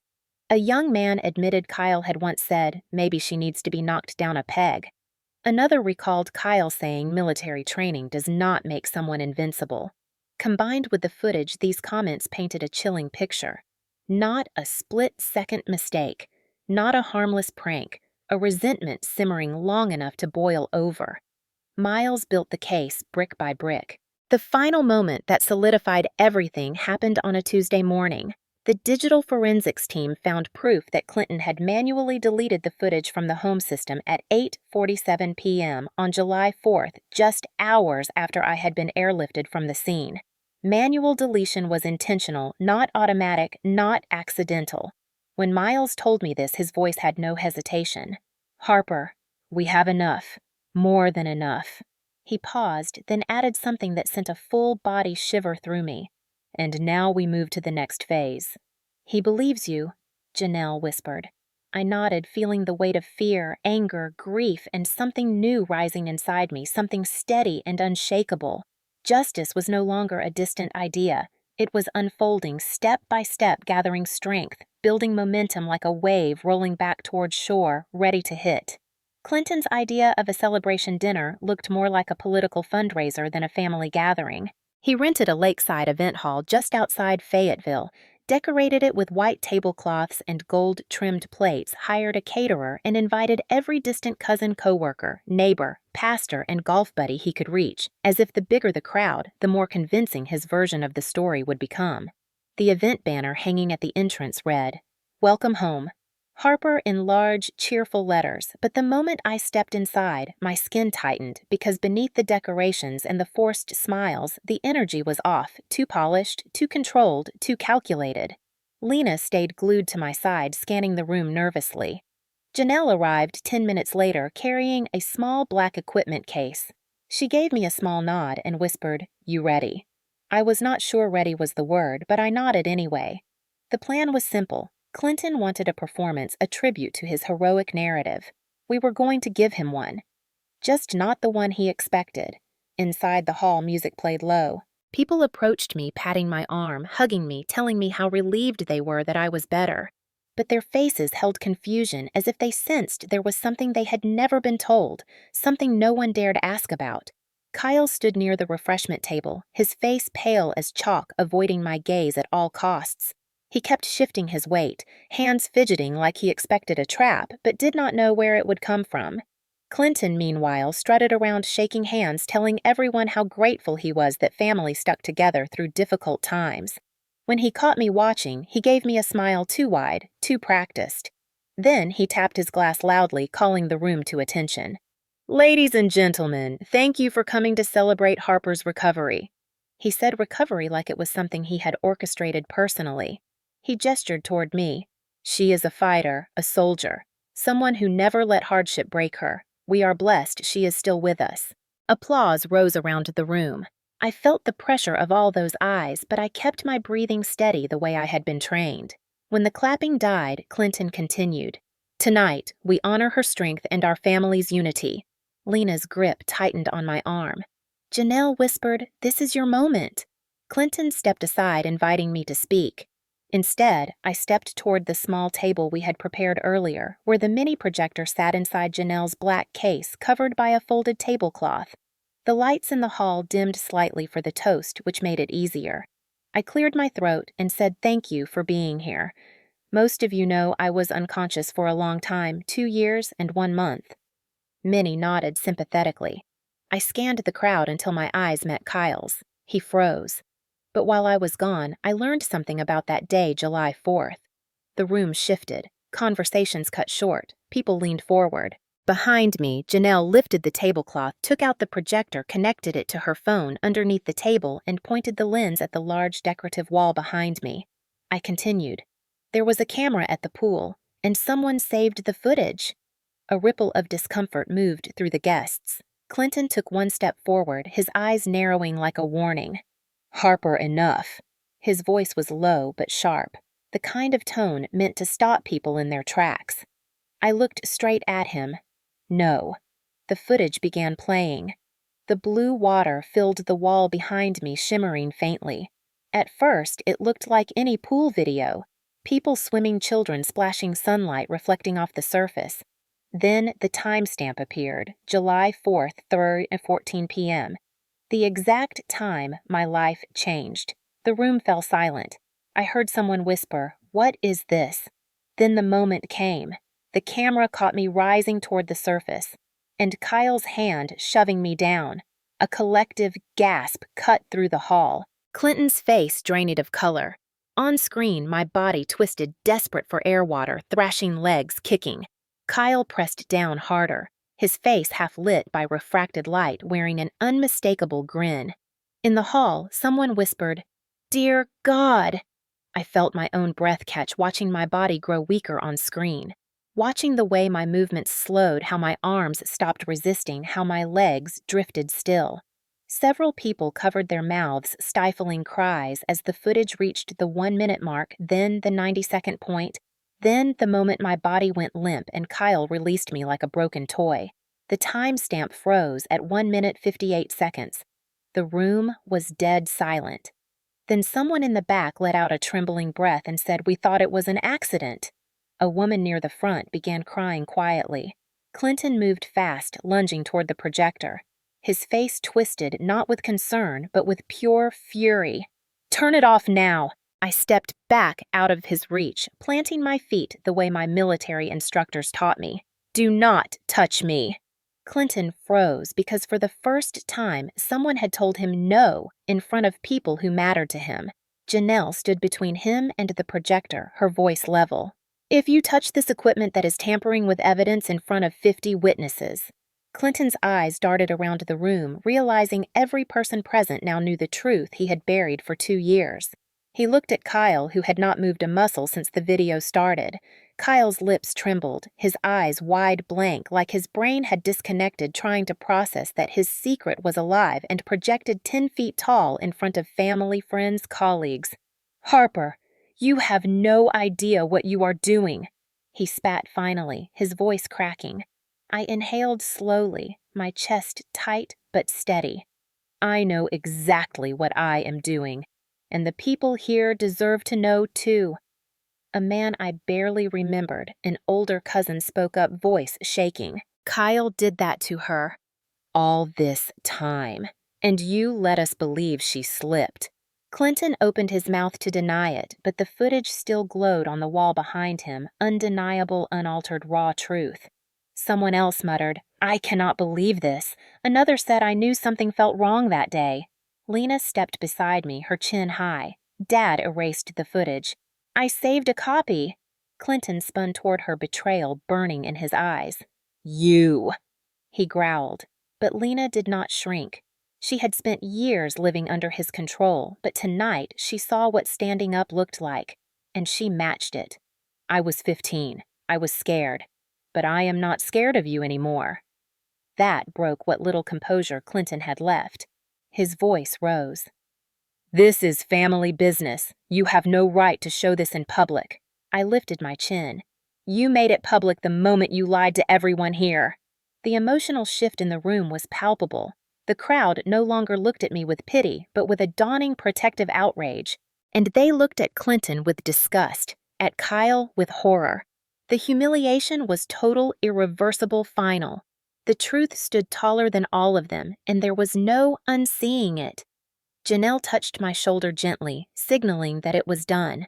Not legally, not completely, but socially completely.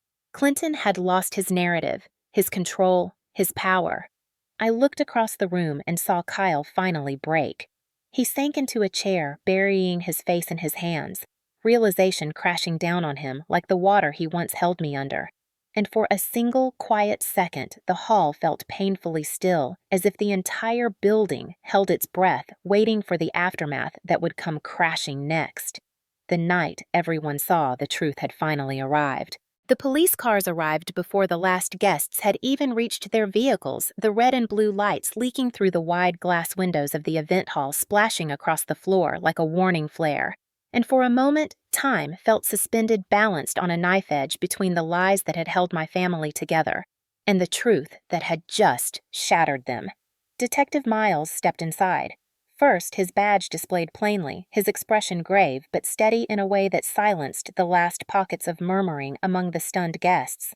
2 uniformed officers followed behind him, hands resting near their duty belts, but their posture relaxed as though they already knew exactly how this would end. He walked past me without hesitation, only stopping long enough to give a small nod, a silent confirmation that everything we had built over the last weeks had led here to this moment. Then he turned toward Kyle, who sat slumped in a chair near the corner of the room, his head still buried in his hands as if refusing to lift it might let him crawl backward into the lie he had been living since the day he held me under that water. "Kyle Rowe," the detective said firmly, his voice carrying across the hall with the unmistakable authority of someone who had delivered this line many times. "Please stand." Kyle did not move at first. The crowd parted instinctively, creating a corridor of space, a kind of unspoken ritual of justice unfolding in real time. When Kyle finally lifted his head, his eyes were red-rimmed, sweat beading along his hairline, his face pale as if the oxygen had drained from his body. He looked at the officers, then at me, then at the paused image still projected on the wall behind us, the frame where my limp body drifted underwater like a ghost refusing to fade. His voice cracked on the single word that left his throat. "No." It was not defiance, it was disbelief. Miles stepped closer, his tone unwavering. "Stand up, son." Kyle pushed himself to his feet, shakily, his legs wobbling like a newborn foal, and for a split second I saw the panic in his eyes, raw and childlike, the terror of someone who had run out of exits.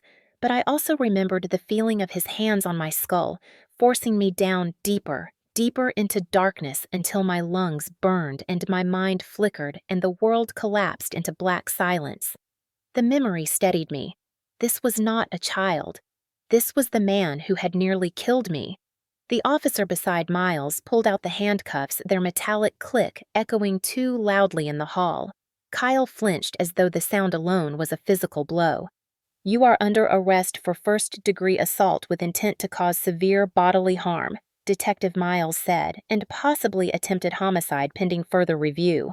Kyle's jaw clenched and he tried one more desperate step backward, as if he could retreat into the wall, but the officer reached for his arm. That was when Clinton exploded. "Absolutely not!" His voice tore through the hall like a crack of lightning. He shoved two guests aside as he barreled forward.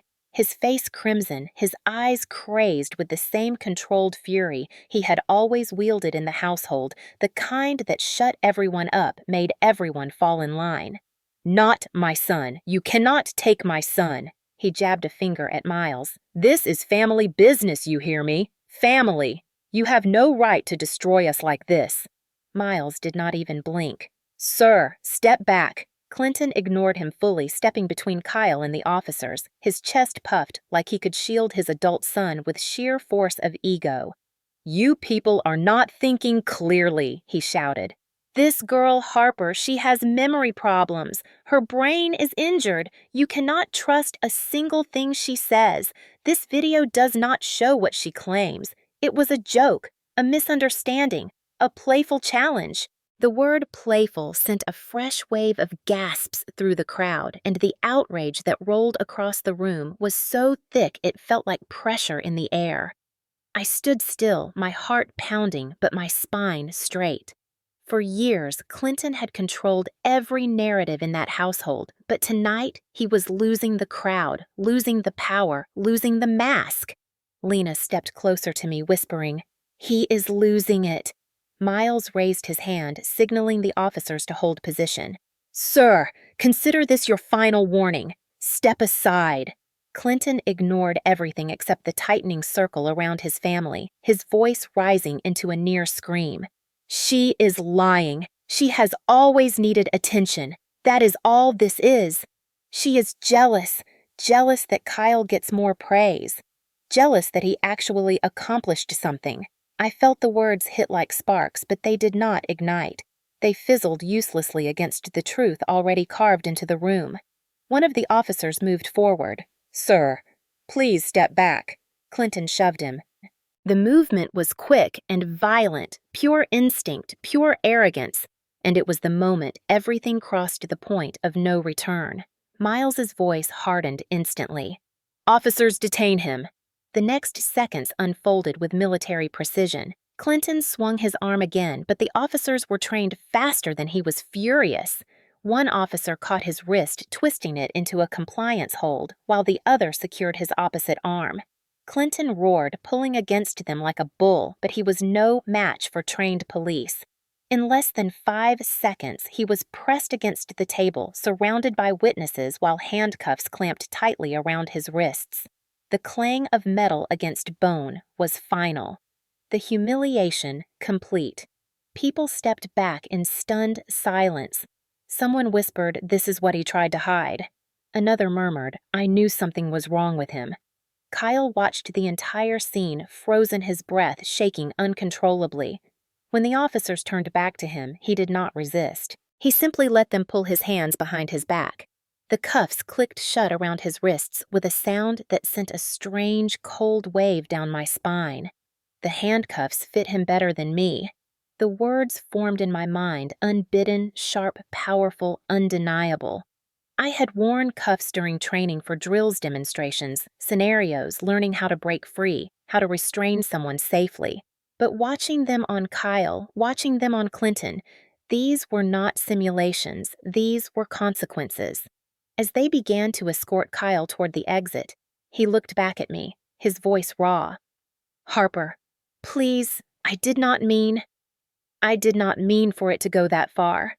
I held his stare, and for the first time since waking up, I was not afraid. My voice came out steady. "You held me until I stopped moving. That is exactly how far you meant it to go." His mouth trembled, but no words came. The officers led him outside, past the guests, past the banner that celebrated a recovery he had never expected me to have. Clinton was dragged out next, still yelling, still claiming lies, still spitting insults, still blaming everyone except himself. The crowd parted again, but this time in quiet horror, not respect. When the doors finally closed behind them, the hall fell silent, except for the low hum of the projector still on behind me, frozen on the frame of my limp body underwater. My breath trembled, but it did not shake. My knees felt weak, but they did not buckle. For months, everything inside me had been broken, fragile, unstable. But as I watched the police cars pull away, their lights painting the pavement in streaks of red and blue, I felt something shift deep inside my chest. The trembling stopped, the fear loosened, the strength returned, not the physical kind, but the core kind, the kind built from surviving what should have ended me. Lena slipped her hand into mine. "You did it," she whispered. "You really did it." I exhaled slowly and finally understood something that had taken me 2 years, 1 coma, and 1 moment of public truth to realize. Justice does not roar. It arrives with steady footsteps, badges flashing in the dark, and handcuffs closing around the wrists that once held you under. And tonight, I watched it arrive. The courthouse smelled like old paper cold air and nerves, the kind of nerves that clung to everyone who stepped inside, whether they were guilty, terrified, grieving, or all three at once. I sat beside Janelle at the plaintiff's table, my cane leaning against my leg, my hands trembling slightly from a mixture of residual neurological weakness and the knowledge that today I would have to hear my stepbrother explain why holding me underwater for almost 2 minutes was just a joke. The courtroom slowly filled with spectators, neighbors, extended family colleagues, people who had once eaten at our table or waved from across the street. They whispered as they took their seats, some looking at me with sympathy, others with disbelief, others with the hollow unease of realizing they had believed a lie for 2 years. Kyle sat across the room in a suit too big in the shoulders, his wrists still bearing faint marks from the handcuffs. Clinton sat behind him, jaw clenched, eyes locked on me like I was the enemy, like I was the one who had broken the family, not the one who had nearly lost her life under his roof. When the judge entered, everyone rose, then sat again as the bailiff called the case. The sound of the gavel echoed like a distant gunshot. The prosecution began with their opening statement, concise, steady, powerful, outlining what the jury would see and hear. They described the footage, the timeline, the intent, the aftermath, the coma, the permanent injury. Janelle watched silently, her expression unreadable, but her fingers tapping lightly against her legal pad like a rhythm of certainty. Then the defense rose, and from the first sentence, I knew exactly what their strategy would be. "Ladies and gentlemen of the jury, the defense attorney said my client never intended to harm his stepsister. They were joking, competing, engaging in a family game that went tragically wrong." He gestured toward me like I was a fragile artifact. "We must also consider that Miss Rowe suffers from memory impairment after her coma. Her recollection may be influenced by suggestion external narratives or gaps filled in over time." The implication hung thick in the air. That I might be confused, that I might be mistaken, that the video does not show what it clearly shows. My heart pounded, but I kept my breathing steady. I had been trained to stay calm under pressure, to separate truth from emotion, to keep focus even when being watched, judged, or threatened. The first witness was Detective Miles. He testified about the reopened investigation, the recovered footage, the deleted files, the neighbors who said Clinton pressured them to erase their own videos. He spoke with the same calm certainty he had shown from the beginning. The defense tried to undermine him, suggesting the footage might not reflect the full context. Miles replied with a steady voice, "The footage reflects exactly what occurred. Nothing more. Nothing less." The next witness was the forensic video analyst who explained metadata, timestamps, compression signatures, proving the footage was authentic and unaltered. The jury nodded, taking notes. Then came the drowning expert, Dr. Hayes, a physician who specialized in hypoxic injury.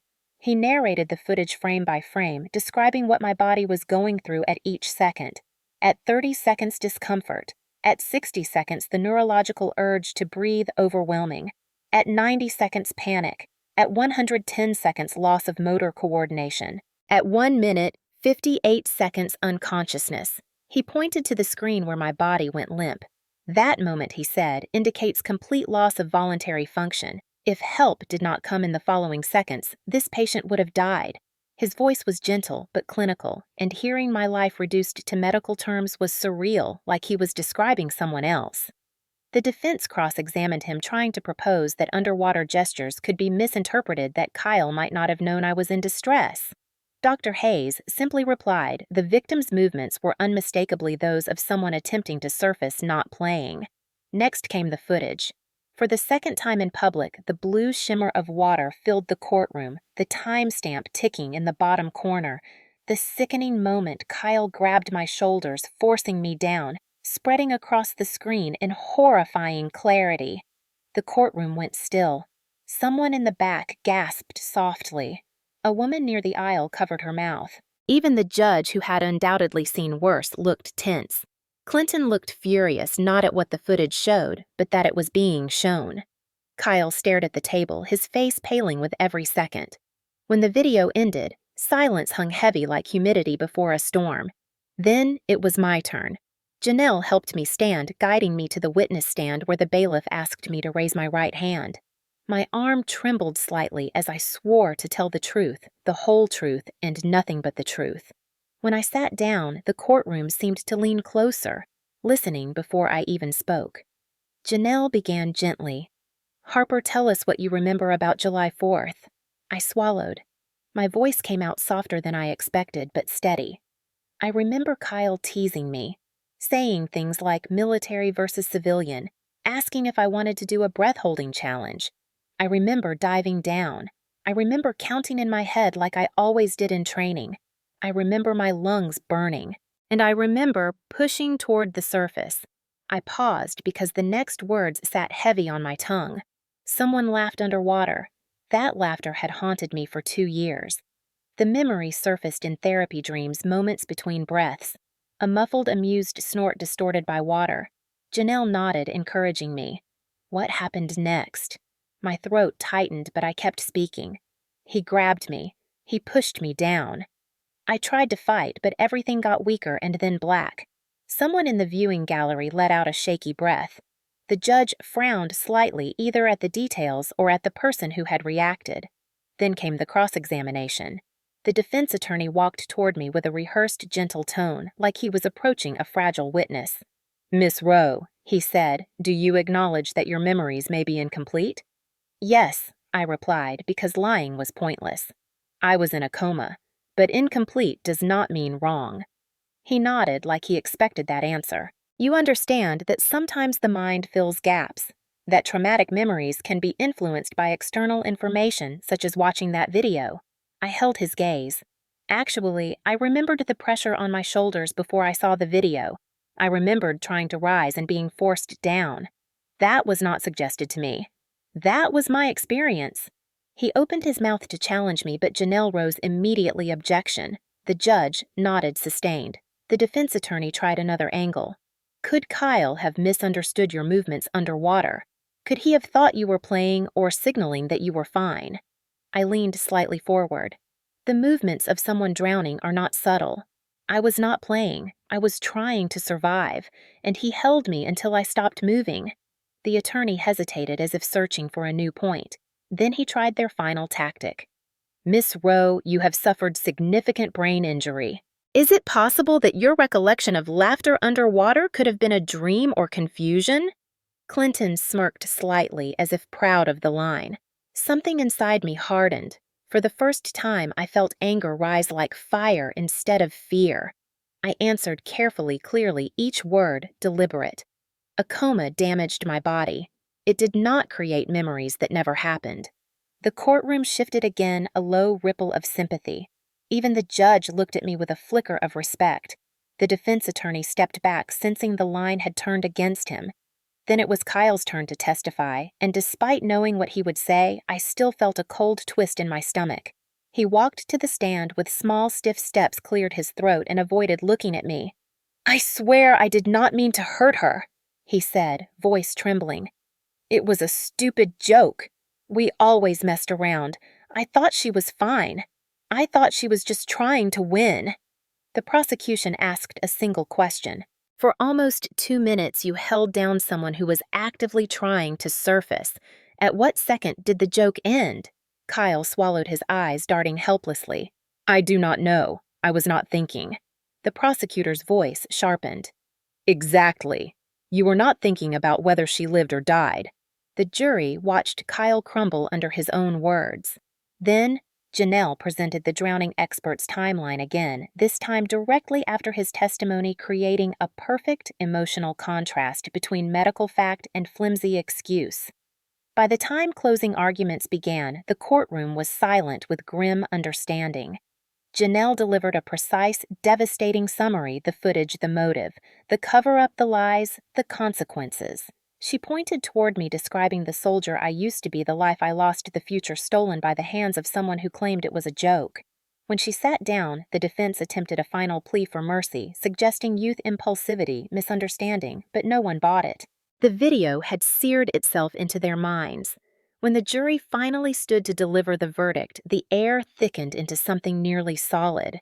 "Guilty on all counts."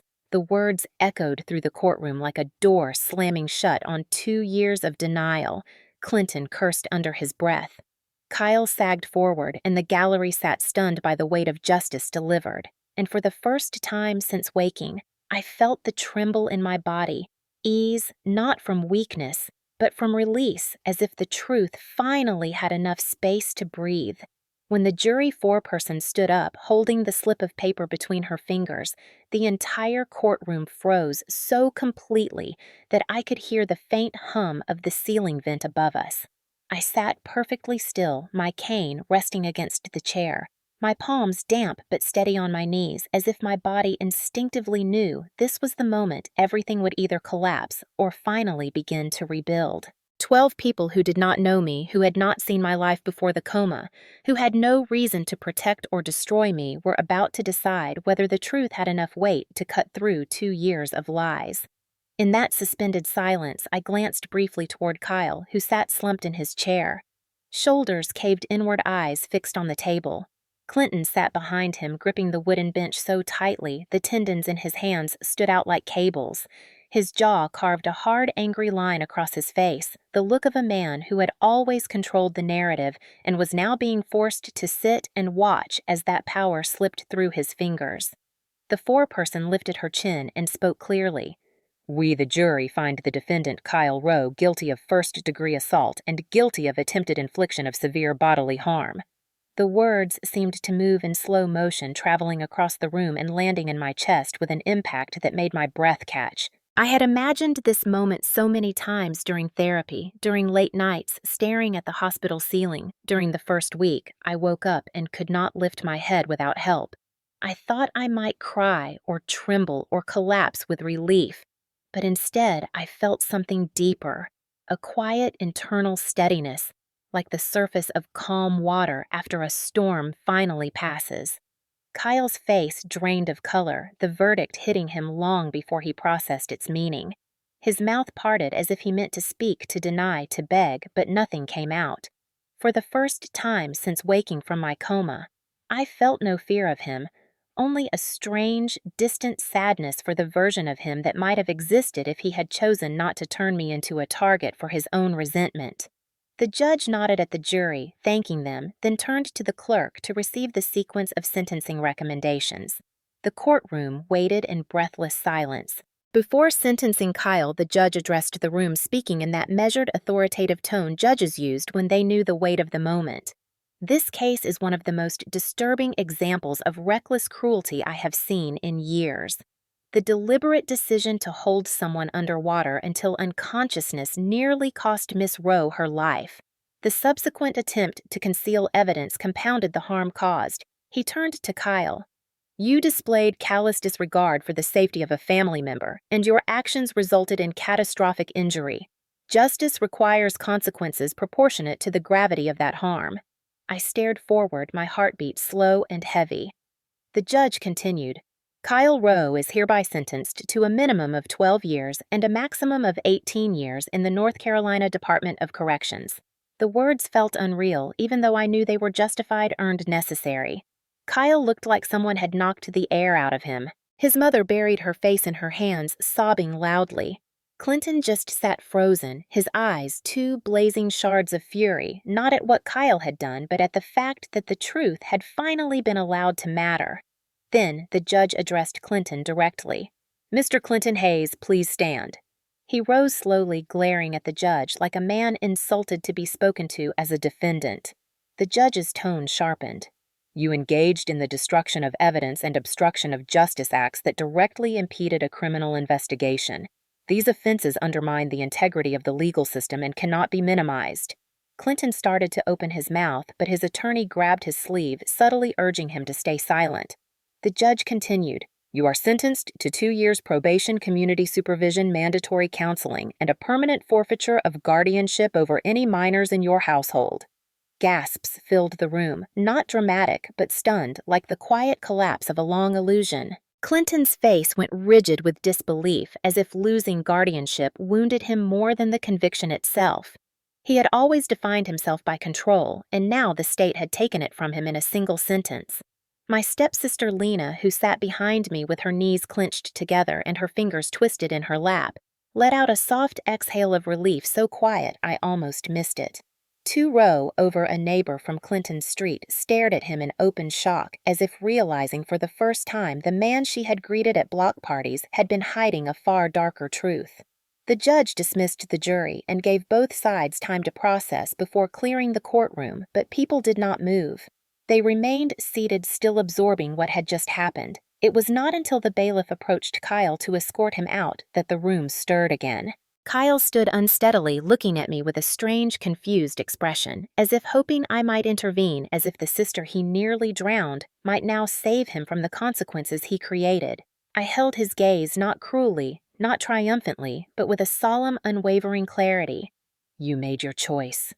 Those words lived only in my mind, but the message was clear in my eyes. He looked away, defeated, and allowed the officers to guide him toward the back hallway. The cuffs clicked around his wrists, the same sound I had heard countless times during my years in the military police, but never had it felt so symbolic, so heavy with meaning. Clinton was escorted next, though, without cuffs, since his sentence did not require detention. He brushed past me like I was invisible, but I could feel the heat of his resentment rolling off him. He paused at the door, turning back with a low, seething whisper meant only for me. This family will never forgive you.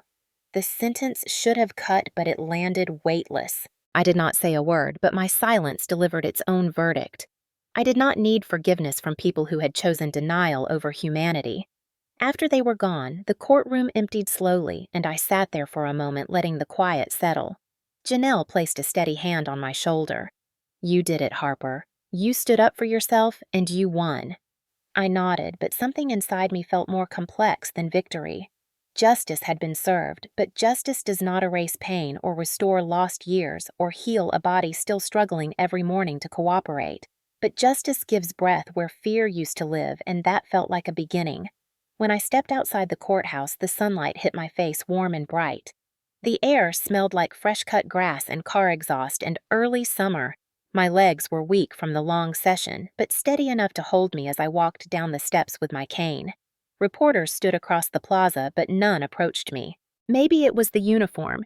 Maybe it was the expression on my face. Maybe it was the exhaustion rolling off me in waves. Lena hurried to my side, her eyes red from crying.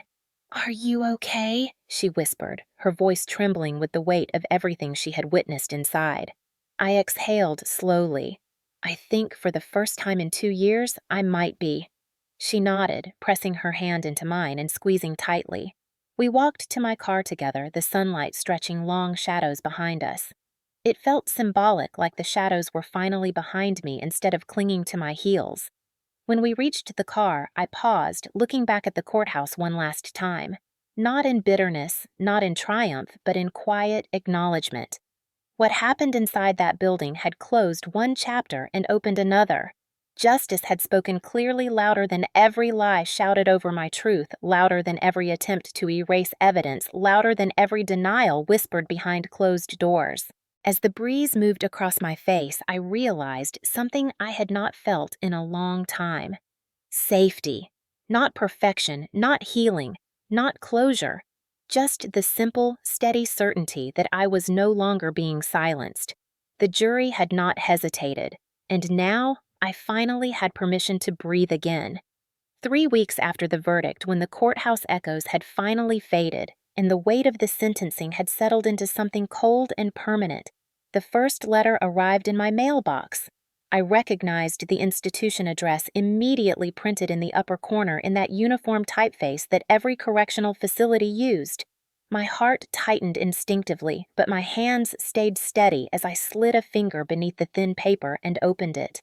Inside was a single sheet folded twice with handwriting I had not seen in over 2 years, the same uneven slant Kyle had used when leaving reminders or scribbling jokes on grocery lists back when I still believed he was just an immature stepbrother, not a danger hiding behind a smile.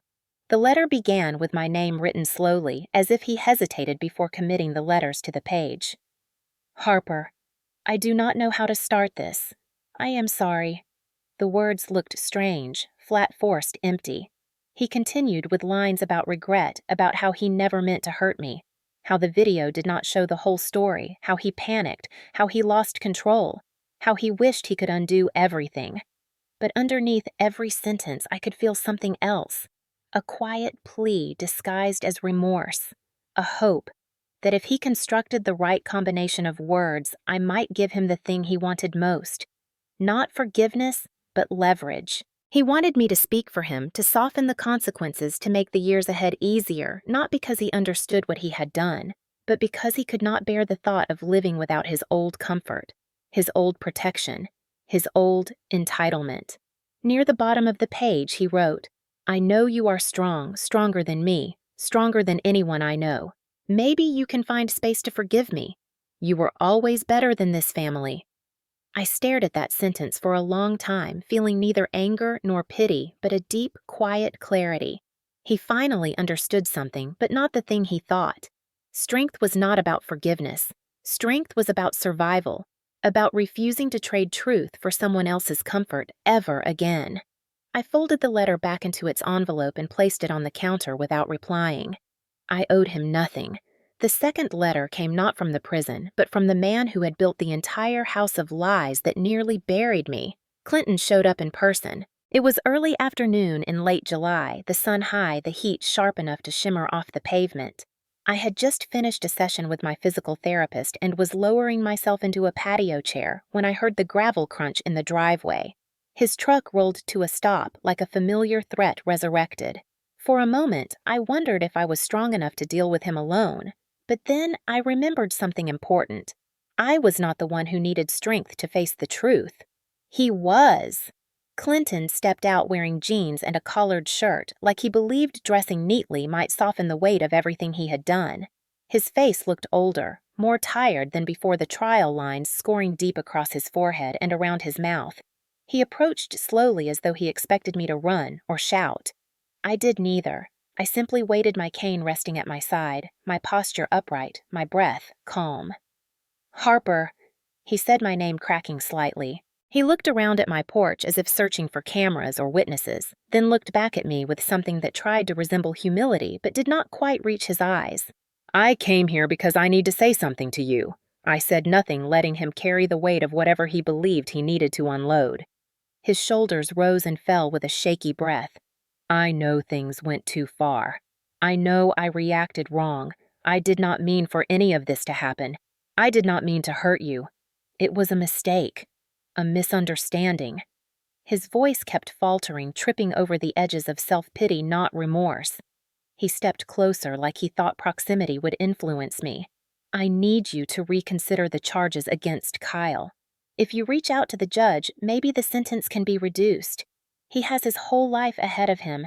I felt something cold and clean settle inside me, the same clarity I felt in the courtroom when I told the truth without fear. Clinton continued talking words, spilling fast now as if the dam had burst.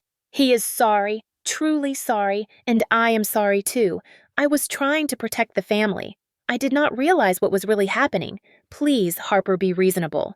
Do not destroy our lives over one mistake. That word mistake ricocheted through the air, heavy with denial. I lifted my gaze, meeting his squarely, feeling the balance of power finally align in the right direction, not tilted by intimidation or fear. My voice, when it came, was quiet but unwavering. You are asking me to save the person who almost killed me and the person who helped him hide it. Clinton blinked rapidly, his throat bobbing. I am asking for mercy. The sun shifted, casting a thin stripe of light across the porch as I answered. You did not protect me when it mattered. I do not owe you anything. His face twisted frustration, breaking through the fragile performance of remorse. His voice sharpened. You would really turn your back on family. The irony hit with quiet force. I steadied my breath. You turned your back on me long before I ever opened my eyes in that hospital. The silence that followed was heavier than anything he expected. His mouth opened as if he had more to say, but no words came. His hands curled into fists and then unclenched as if he wrestled between anger and helplessness. Finally, he muttered something like, I hope you can live with yourself. I did not flinch. I already am. He stared at me for a long moment, waiting for me to break, waiting for me to soften, waiting for any sign that guilt might sway me. He found none. Eventually, he turned, walked back to his truck, and drove away. Dust swirling behind the tires in a fading trail that felt symbolic of everything he no longer had the power to control. After he was gone, I sat very still, letting the quiet return, letting the moment settle like a gentle weight. My pulse slowed, my shoulders eased, and a sense of finality washed over me. This was closure, not dramatic, not loud, not the kind that left scars reopened, but the quiet, earned kind that comes from choosing yourself without apology. Days later, I received a final letter from the prison. Another plea, another attempt, another angle. I placed it with the others unopened this time, and slid the small stack into a drawer, not out of avoidance, but out of peace.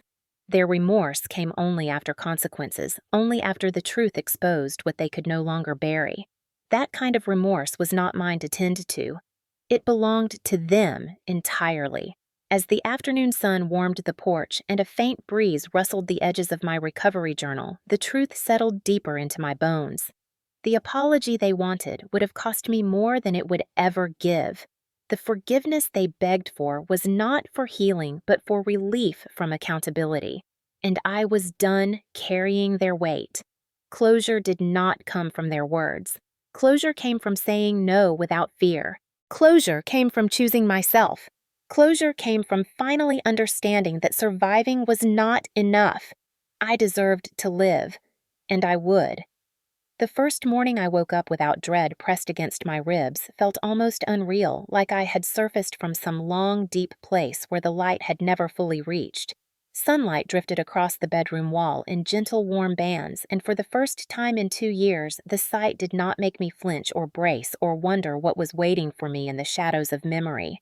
I sat up slowly, palms pressed to the sheets, feeling the lingering tremor in my hands that reminded me daily of how close I had come to never waking again.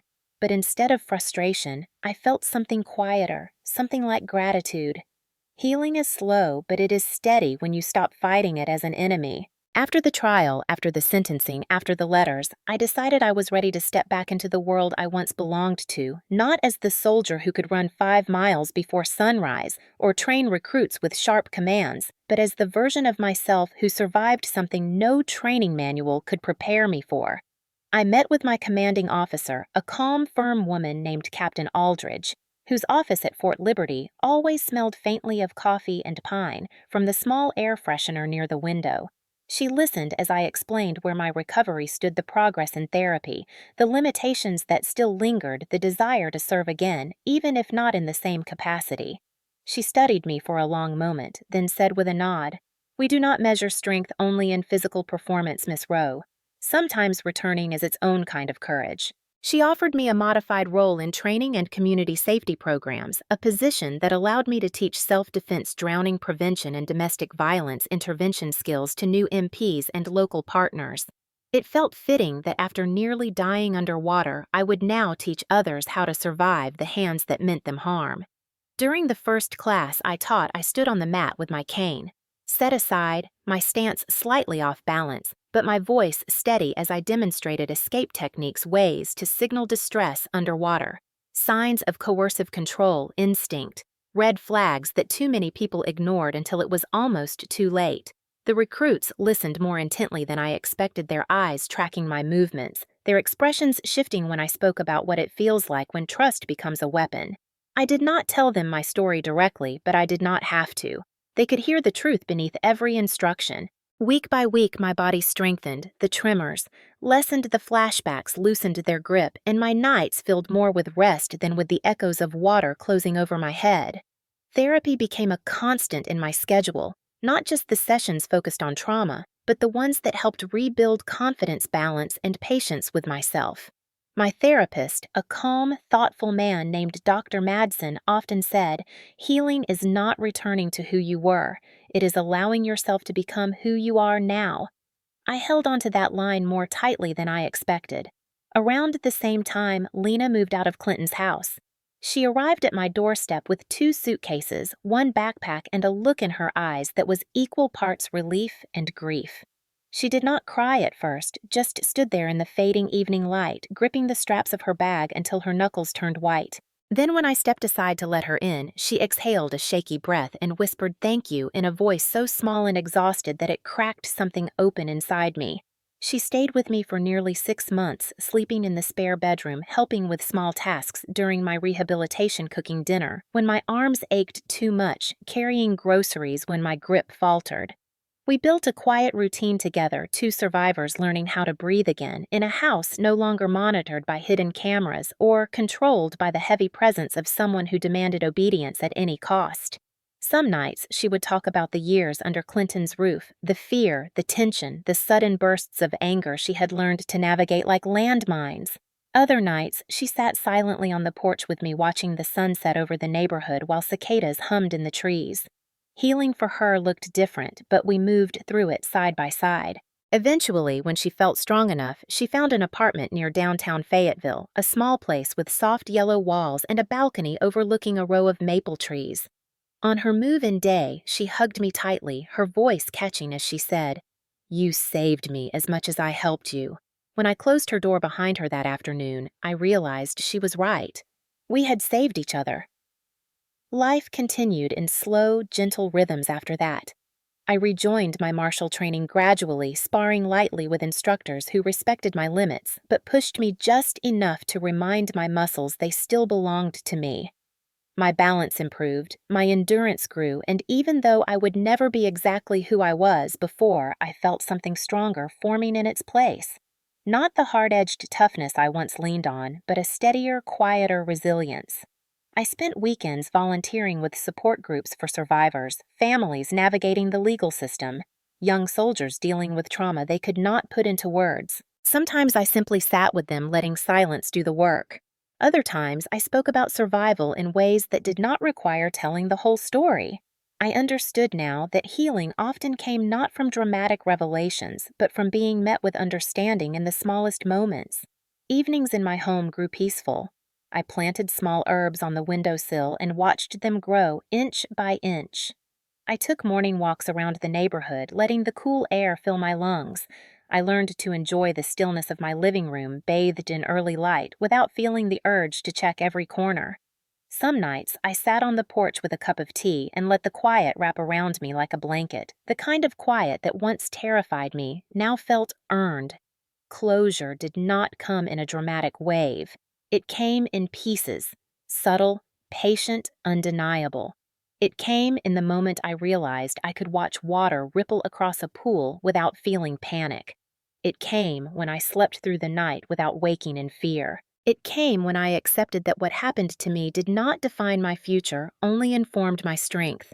One afternoon, near the end of summer, I returned to the base pool for the first time since the incident.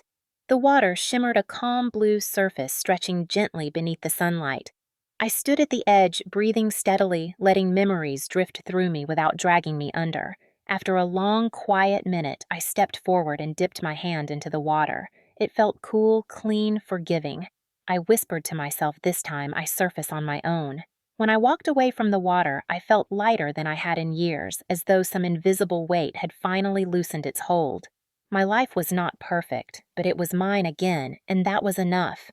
On a cool October evening, as the sun sank low, turning the sky into a wash of gold, I sat on my porch, watching leaves fall softly across the yard.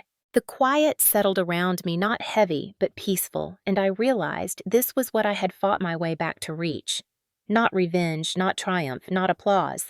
Just peace, the kind that stays, the kind that grows, the kind that feels like finally coming up for air. Justice is quiet, but it is real.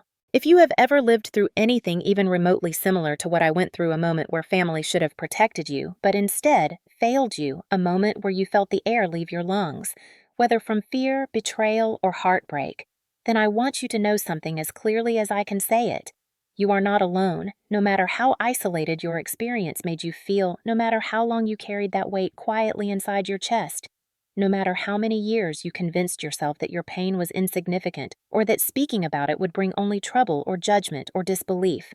You deserve to be heard, and you deserve to be believed. And if you feel like sharing your story, this space is one of the few places where thousands of people, many of them older, wiser, and far more compassionate than the world often gives them credit for, come together to support each other with honesty instead of shame.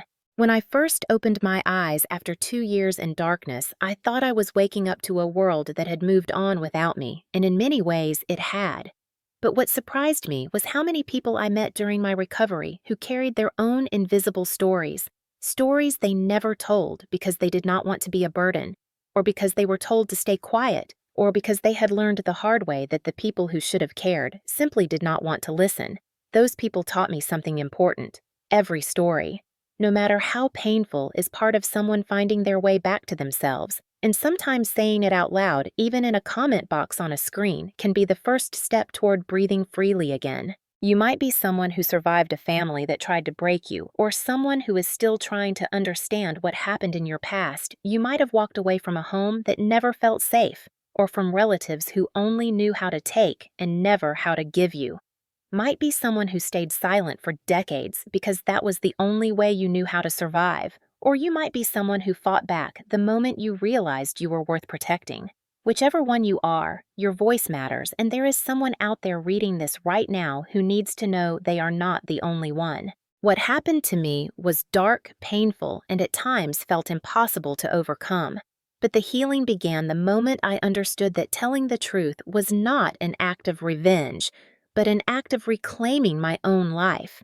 And when people share their stories here, no matter how short or long, it reminds others that strength does not come only from the dramatic moments in courtrooms or the final victories or the loud confrontations. Strength also comes from the quieter choices, like recognizing a toxic pattern, stepping away from someone who harms you, learning to trust your instincts, or simply waking up one morning and deciding you deserve better than the lies you were raised to believe.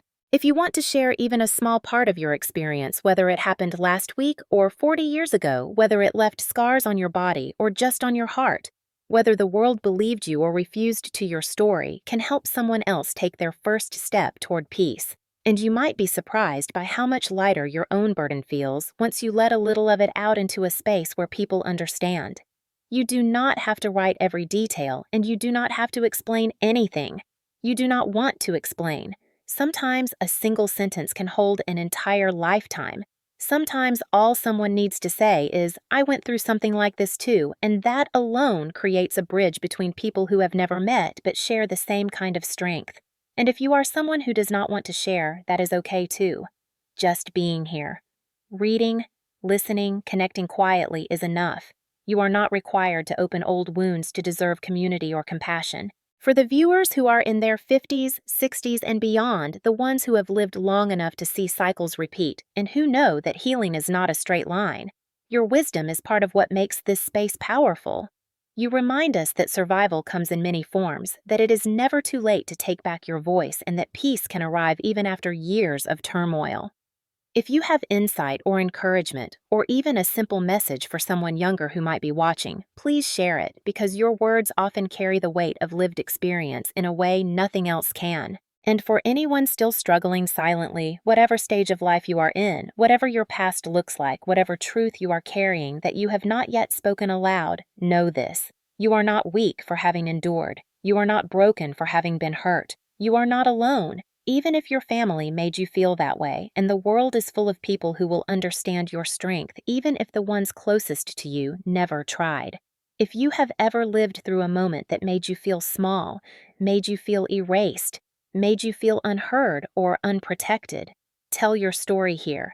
If you feel ready, this community listens without judgment, stands without hesitation, and believes without conditions. If you have gone through something similar, share your story. You are not alone.